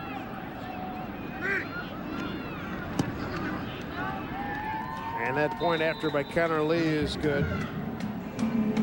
Ties a guy named Dorsett, who's in the College Football Hall of Fame and the Pro Football Hall of Fame. And boy, when you put your name in the same sentence with Tony Dorsett, that is saying something. And look at this fine run. Got a couple of good blocks, but in space, he is murdered. 34-21. Great names in Pittsburgh football history. Dan Marino, Tony Dorsett, Marshall Goldberg, and Joe Schmidt. Yeah. All in Sean McCoy. He's got a chance to put his name up right. there. 7 plays, 75 yards, 2:11 off the clock. His 13th touchdown of the season. Timeout called. Pittsburgh is 1 for 2 in recovering onside kicks. As we wind it down, Player of the Year candidates in Kid Jimmy's Gems. All right, here's the candidates. Pat White. Yeah, good guy to start with. The guy that makes it go down in Morgantown. He can throw it. He can definitely run it. He has speed to burn, and a guy that does it in between the tackles is Rutgers' Ray Rice. Boy, just a determined runner, tough runner. Really emulates everything that Greg Schiano wants to build in that program, and a guy that can just flat out sling it is Brian Brom. Terrific guy in the pocket. He's can make all the throws that you can do at the next level, so he has a bright future ahead of him. Got a chance to win some ball games if he gets a team that can tackle. Yes. So that fits with a defensive unit that can hold its own. The Louisville team barely able to hold its water all year. Gave up 55 to South Florida last year. Here's the onside kick. And it's retrieved by South Florida. Cody Sawhill's onside kick. Taurus Johnson recovers it. They had all the good hands people up front. Well, I'm going, Dave, with Pat White. He's going to be my Big East Player of the Year. And I just think he means so much to his team, and what they're on the verge of doing down in Morgantown, if they can win today and win the Big East championship by defeating Connecticut and then going on and finding a way to beat the Panthers at home, they'll be heading down to New Orleans. Gotta believe it. I'd love to check the phone lines out of West Virginia, specifically Morgantown, down to hotels in the New Orleans area. Grothy on a keeper for about 3. Matt Grothy keeps.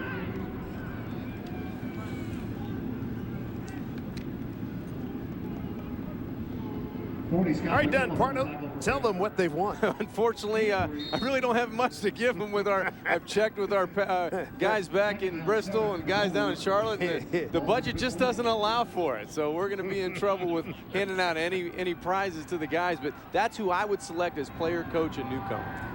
So Director Bob Frattaroli said you could give them undying respect, and I will. Handoff coming to the near side. It's Benjamin Williams, right down by Mike Phillips. South Florida in no hurry. Gonna run some clock here.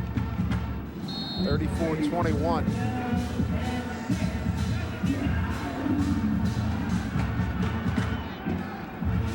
Jim Levitt's club put up 27 unanswered points before McCoy's 12-yard run made it 34-21.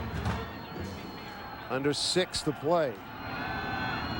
The light's not on here. It's getting pretty dark. Sure is. Grothy over the middle, man wide open, drops the ball. Courtney Denson had it in his hands. He's a transfer from Auburn. I think he would have been short of the first down as well. That was a good break on the football by Eric Thatcher, the redshirt junior out of Cincinnati. Good job by Matt Grothy getting rid of the football with authority, but just behind his receiver, Courtney Denson.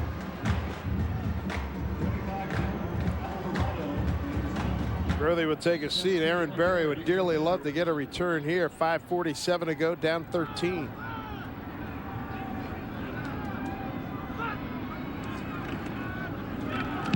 out to Alvarado. Going to get it inside the 10. Got it to the 14-yard line, and a fair catch by Berry.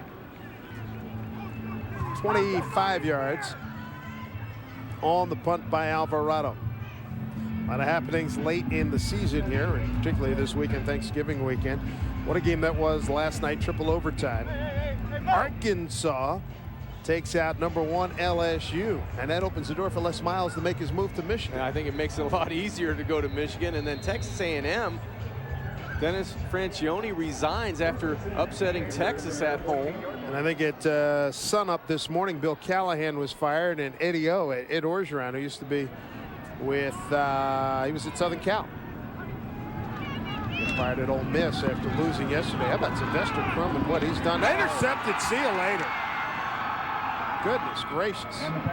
Touchdown by one of the brilliant corners in college football, Trey Williams. That's his 4th career touchdown on an interception return. Number 21 takes it back 21 yards, and it's 40-21 South Florida. Terrific break on the football, and that's just another example of the speed and quickness. You know, the best players on defense for defensive coordinator Wally Burnham are at the corners, and it's Trey Williams and Mike Jenkins, and this time Trey Williams just breaks on the football. You can only look and pump so many times before you break on the football, and that's that's the youthfulness at quarterback. And Pat Bostic, he wanted to unload once, he wanted to unload twice, and that was just bait for Trey Williams. Sure was. So Pitt will not finish at 500 this year. Trey Williams with the pick, point after Alvarado. 3rd interception this half, 2 taken back for scores. The other one set up a score. Going to take another look at this interception. Bostic's going to look left. Watch him reload once, twice, and he goes to throw it. And that all the time that Trey Williams needed to cut in front of the Pitt receiver and walk in really untouched. He cut right in front of T.J. Porter. He just had a clear break on the football. He was behind Porter, saw that his quarterback was looking left the entire time, and really anticipated the throw and stepped in front for 6. Bostic 20 of 30, 212, a touchdown, 3 picks. Boy, this defense has really added to that line today. Just a terrific job of being aggressive defensively and taking advantage of the opportunities. Balls flying down the middle of the football field and on the edge were picked off and returned for touchdowns. South Florida really improving its chances of getting a good bowl game. Obviously, they're going to a bowl game. It's bowl eligible, but with this win getting them to 9-3, move them up another notch. Teachy kicks this one inbounds. Lowell Robinson. 30-35, and down at about the 30. So ball was fumbled, but they say he was down. They say he was the runner was down, 37-yard line. Tackled by Sabbath Joseph. So with the W, South Florida's going to go to 4-3, and Cincinnati. I think it's safe to say that Cincinnati's going to be is a heavy favorite at Syracuse tonight. So Cincinnati and South Florida are going to be tied at 4-3, and Cincinnati will win that tiebreaker because Cincinnati had a head-to-head battle. Yeah, so that'll give Cincinnati 3rd place.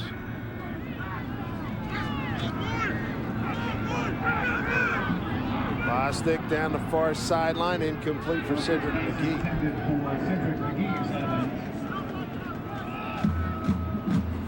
This has got to be a frustrating day for this Pitt offense because, the defense had been playing well the last couple of weeks, and you get so many defensive scores, multiple defensive scores from South Florida, and you put it back on, your offense if you're Dave Wannstedt. And he knew that they had to push the issue today to score. They had to try to stay up and outscore South Florida, and that meant putting a lot more pressure on his quarterback and for him trying to make plays down the field. No doubt about it. Screen to McCoy. He's got a cowboy. It's to the edge. He can really run.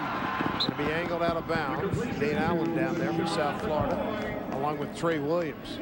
Yeah, you were talking about South Florida's offense, the 3rd highest scoring team in the conference behind West Virginia and Cincinnati.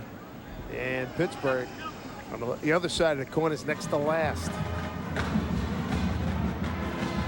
South Florida, you know, they can beat you so many ways. And those guys are the smartest guys around, because that bench has to be a lot warmer than standing on that sideline. The starters. You have to take a ticket on the South Florida bench to get a seat. Boy, nobody home. Nobody home. The closest man there was Trey Williams. Yeah, Dave, it goes by seniority, I think, right on the bench on a day like today. You don't mind somebody saying, hey, grab some bench. Yeah, I'll take 2 seats. Yeah, that'll be me. Up 20, why not? Matt Grothe deserves to sit down. He's had a whale of an afternoon along with some of his partners on offense. Look at this guy. It's only 35. It's Holy cold, man. but it's not that cold. Jason Sherman, he's out of Jacksonville. He's on the witness protection. Yeah, really. Down the middle, 5-yard line, maybe the 6.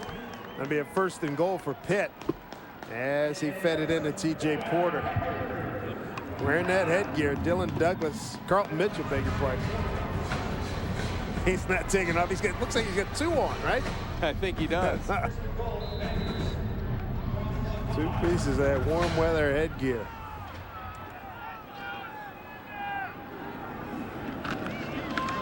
Bostic in trouble. End zone. Overthrows Strong into the back line. Nate Allen had a chance to get to the edge, but Bostic knows that he's not the swiftest of foot. Yeah, just threw that one away, but a long second half, you know, for Pat Bostic with 3 interceptions and 2 of those going back for touchdowns. 12 of 23 in the second half and 10 of 12 in the first half. I was encouraged by the way he played, and Pitt did a lot of good things to put him in good situations, but when they got down, they had to lean on him a little bit more, and that added to a couple of the turnovers. Those 3 picks complicated by the fact that 2 were returned for touchdowns. Bostic back in the end zone, and a catch in there for 6. They're going to give it to him. He got the 1 foot in. And Maurice Williams, that'll be his 2nd TD catch of the day. But there is a penalty flag. Illegal formation on the offense. Less than 7 players on the line of scrimmage. 5-yard penalty. Replay 2nd down. Well, that penalty right there may have cost LSU yesterday the national title. Sure enough. 5-yard penalty on Pitt. That was a heck of a game. It sure was. Arkansas basically has no quarterback. Is it Casey Dick is the kid's name, and he was spotted in and out in throwing situations. He completed some big ones. They sure have a couple running backs he can turn and hand it to, though. That's for sure. 2nd down and goal. Just inside the 10. Bostic looking left the entire way. Going in the corner. Wow, that's a heck of a catch by Strong, who out-jumped Carlton Williams for the touchdown. 10-yard throw and catch. Strong is a senior from Fort Lauderdale with the tally. He goes up, and that's part of the Pitt game plan when they go to Darryl Strong. He's so big. He is that 6'5" guy. And they get him on the wheel route. They start him just outside the left tackle, and he wheels around, gets on the edge, and Bostic does a good job of throwing the football up and giving him an opportunity in Strong to go up over Carlton Williams. And this is a good throw, an even better catch on the edge by Darryl Strong.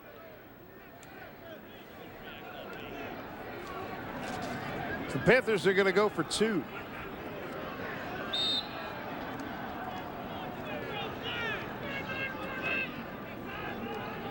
Easy call to go for the 2. Let's see, they've got the deep back. Collins, the fullback. Look, fade left side. And was he in? He was. T.J. Porter. 2 big plays on the outside by a tight end and a wide receiver get the Panthers a little bit closer at 41-29 with 4:27 left. And Pat Bostic has something to build on and watch and learn from on tape now with a good drive here late in the game.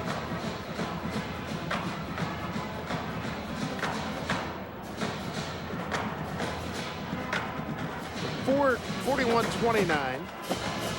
4:27 to go.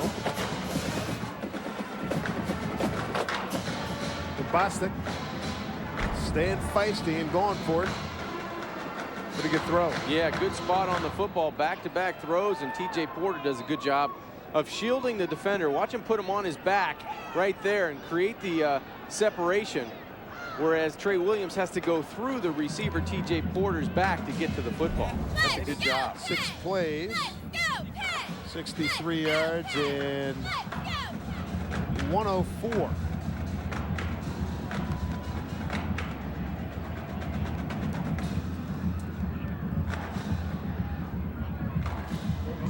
I'll say one thing.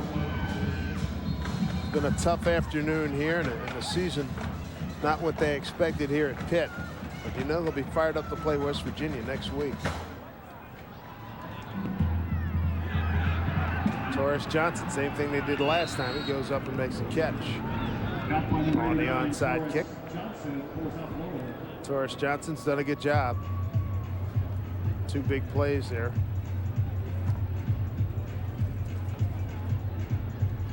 .425 and a 41-29. South Florida lead. South Florida gonna go to 4-3 in the Big East Conference. West Virginia and Connecticut. Big East title's gonna be on the line in Morgantown. Grothy is back in the game.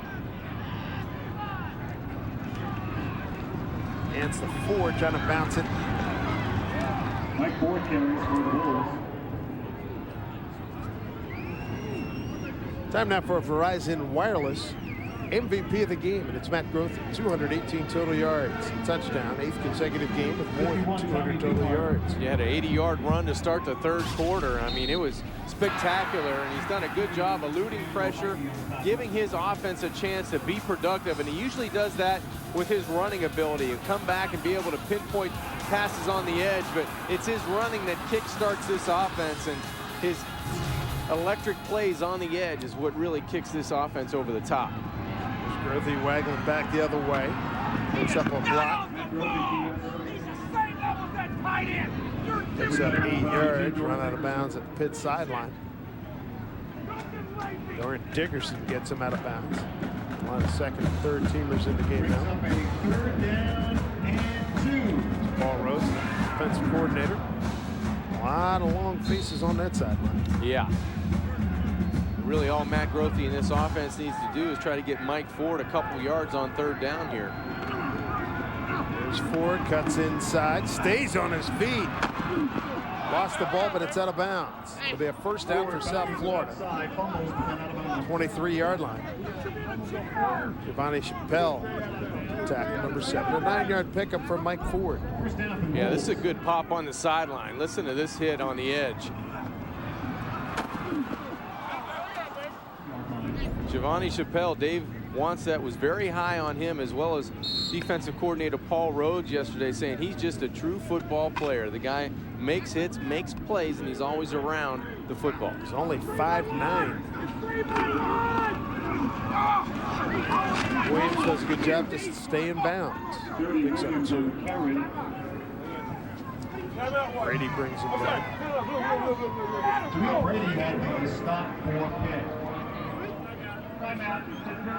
Panthers will take a timeout, Dave, to stop the clock with 3:25.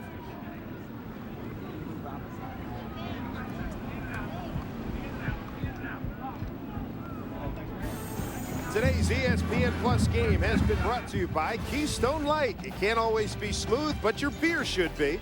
Chevrolet Silverado with the best available highway fuel economy of any full-size pickup. Liberty Mutual Coach of the Year. Vote now at coachoftheyear.com. The all-new Ranger RZR. See it up close at your local Polaris Ranger dealer. Advance Auto Parts. We're ready in advance. Suzuki Automotive and the all-wheel drive SX4 crossover. And by American Century Investments. Mutual funds and an institutional investment since 1958.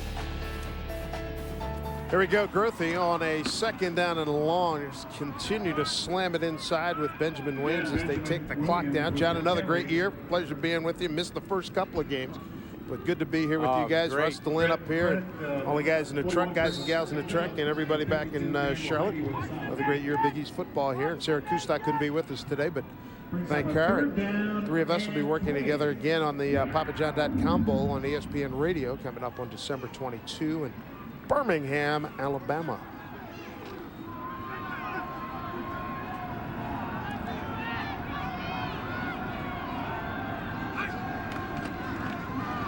Williams. South Florida. Looks like they have the first down. Stop there by 97. They do. First down for the Bulls. Well, the Bulls came on the road in a cold weather environment. Jim Leavitt had his team ready to play today. Yes, they did. They came out defensively. They forced turnovers offensively. Matt Grothy got them going early and often and did a good job of really taking a game that they felt like walking into this game they should take. Yeah.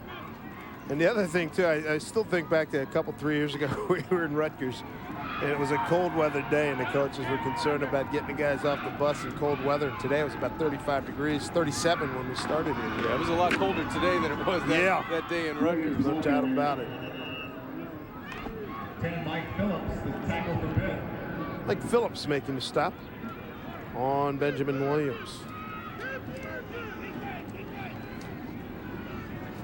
Under 2 minutes to play. To the 6-yard line. That'll make it 2nd and goal. Check that 2nd down, 4 yards to go. And the Panthers, on the other hand, they still have another ball game to prep for, and that'll be down in Morgantown for the backyard brawl. And you know how nuts that's going to be. Should West Virginia win today and put the Big East behind them. And you talk about going into a firestorm. Well, I'm sure that Rich Rodriguez will be talking about all those teams that have been in that position this year. Right you are. Williams scores.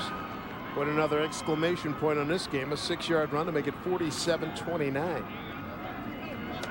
Good ball club, South Florida. They really are. And, you know, it wasn't for that skid midway through the season after that big win at home against West Virginia, which, you know, they're looking at, you know, beating a team at home on a national stage that, you know, just might play for the national title.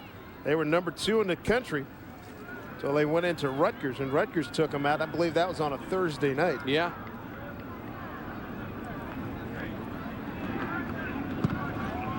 Alvarado's had a good day. South Florida 48, Pitt 29. Boy, this turned out to be a no doubt about her. Dave Wannstedt went in with a lot of optimism on this game. Connecticut, what's Connecticut got to do to beat West Virginia in a few minutes? I think the roadmap for them is not to turn it over. You know, don't give anything up easy to West Virginia. Make them earn everything they get, and they have to be stingy defensively. No big plays. You know, I think if they can stay on and sustain drives against West Virginia's defense, they can hang in this football game, but they really have to slow the tempo of the game down. They have to be methodical offensively, and when they have chances to score 7, they have to cash in for 7, not settle for field goals. Yeah, because, you know, and there's some of the credentials that both teams will be carrying into today's game. And the other thing, too, you know it'll be, if you're a West Virginia fan, that's a fun atmosphere because they're stoked whether they're playing West Nowhere State, but with the Big East Championship on the line. They're going to be fired up. Oh, is that going to be special? Well, you know, they're right where they should be. Yeah. I mean, everybody expected them to be, you know, challenging for the Big East title again and being the, you know, top 5 teams in the country, and that's right where they're at. Robinson trying to keep the play alive. Picks up a couple of blocks, and he's making a lot of hay out of this one. And he's still going. And finally taken down at the 20-yard line. That's a great effort. That really is. Robinson with the return. Does a heck of a job here. Bobbles the kick and barely gets it, and he starts down the right side, little stiff arm there, reverses field back to the left side, gets up couple good blocks, and he's not finished. He's going to take it inside the 40, inside the 30, and gets it inside the 20-yard line, where the Panthers will set up with 1:09 left to go in this game. 55 yards on the return. Bostic still in there, quarterback.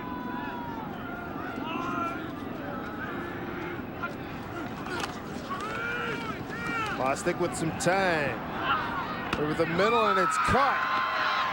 Porter at the 2-yard line. He thought he was going to score.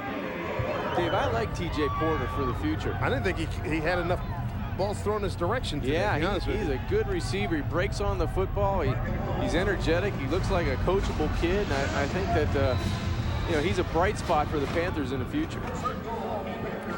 Certainly, it looks like if they can get Bostic to turn it up a couple of notches next year with the defensive line, the running back, they got a lot of things working for them. Too high. Penalty flag. Yes, there it is.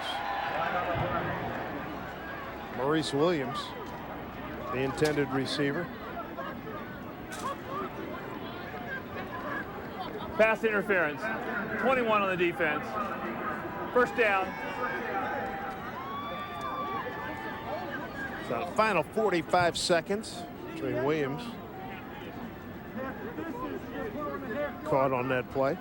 Ball will be placed on the half-yard line. First down.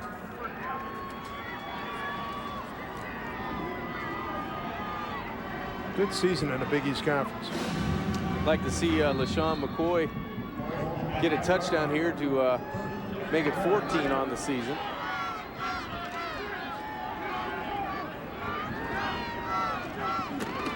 And they're thinking right along with you, Jack. Touchdown, LaShawn McCoy. And that'll be a freshman record for the young Panther running back. Beating a Tony Dorsett mark. That's impressive. I mean, really impressive. And believe me, it's not lost on Tony Dorsett. No, I know where that young man's feeling right now, because every time I used to go back to South Florida, Danny would say, "Hey, you're not breaking any of my records, are you?" Yeah, right. Congratulations, LaShawn McCoy. 3 touchdowns today, 18 carries, 55 yards. Good for him. And I tell you what, the other thing that's impressive, they're going to go for 2 again. He's done such a wonderful bounce back job after that game-deciding fumble at Louisville a few weeks ago. Had a chance to Timeout, South Florida. Force overtime. Yeah, you think about the couple of games that the Panthers have played the last few weeks. You know, they have a chance to win the game at the end against Rutgers. Rutgers last week. You get the pass interference call, and then you know, you go back to that double overtime at home against Navy, and then you fumble on the road at Louisville. Right, and then I didn't see the Michigan State game, but you said they were right there for that one. Yeah. Those are 4 football games. I'm sure everybody around the country can go back and do that. Oh yeah, no doubt about it. But you win half of those, and you're in a pretty good shape. Pitt's 4-6, and they could easily, that record could be easily reversed, if not bettered.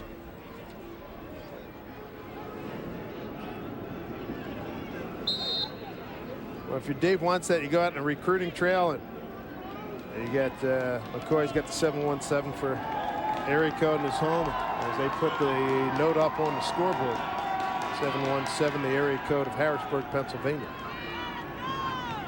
Looking quarterbacks, see what happens. Here's an easy catch of Derek Turner for a deuce. 48 to 37. 42 seconds to go. Jim Leavitt's going to have a tough time getting guys off the bench to come out and do the hands. Yeah, right. Plastic. 24 for 37, 298, 2 touchdowns and 3 interceptions.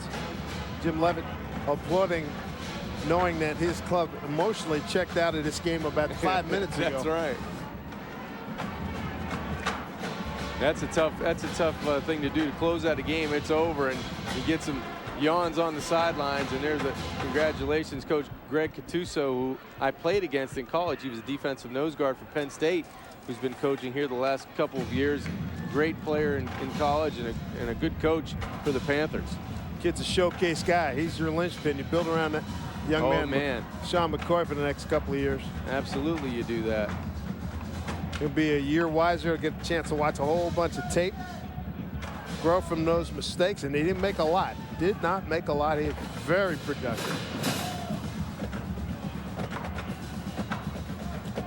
48-37.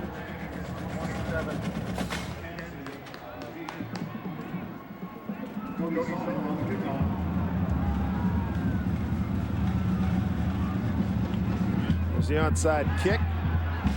That time they blew up Taurus Johnson. He had made the last 2 recoveries, but it went out of bounds off a Pitt player. And it's going to be South Florida ball. Well, that should do it. One timeout remaining. Jim Leavitt's ball club's going to go to 9-3. Finish out the regular season 9-3. Tie the most wins they've had in the season. They had it 2002 and I believe 2006. 4-3 in the conference. Pittsburgh's going to drop to 4-7, 2-4 in the conference. Grothy will take a knee. And that will do it unless Pitt calls a timeout. They're down 11 with 34 seconds to go. I would imagine they'll just let it run.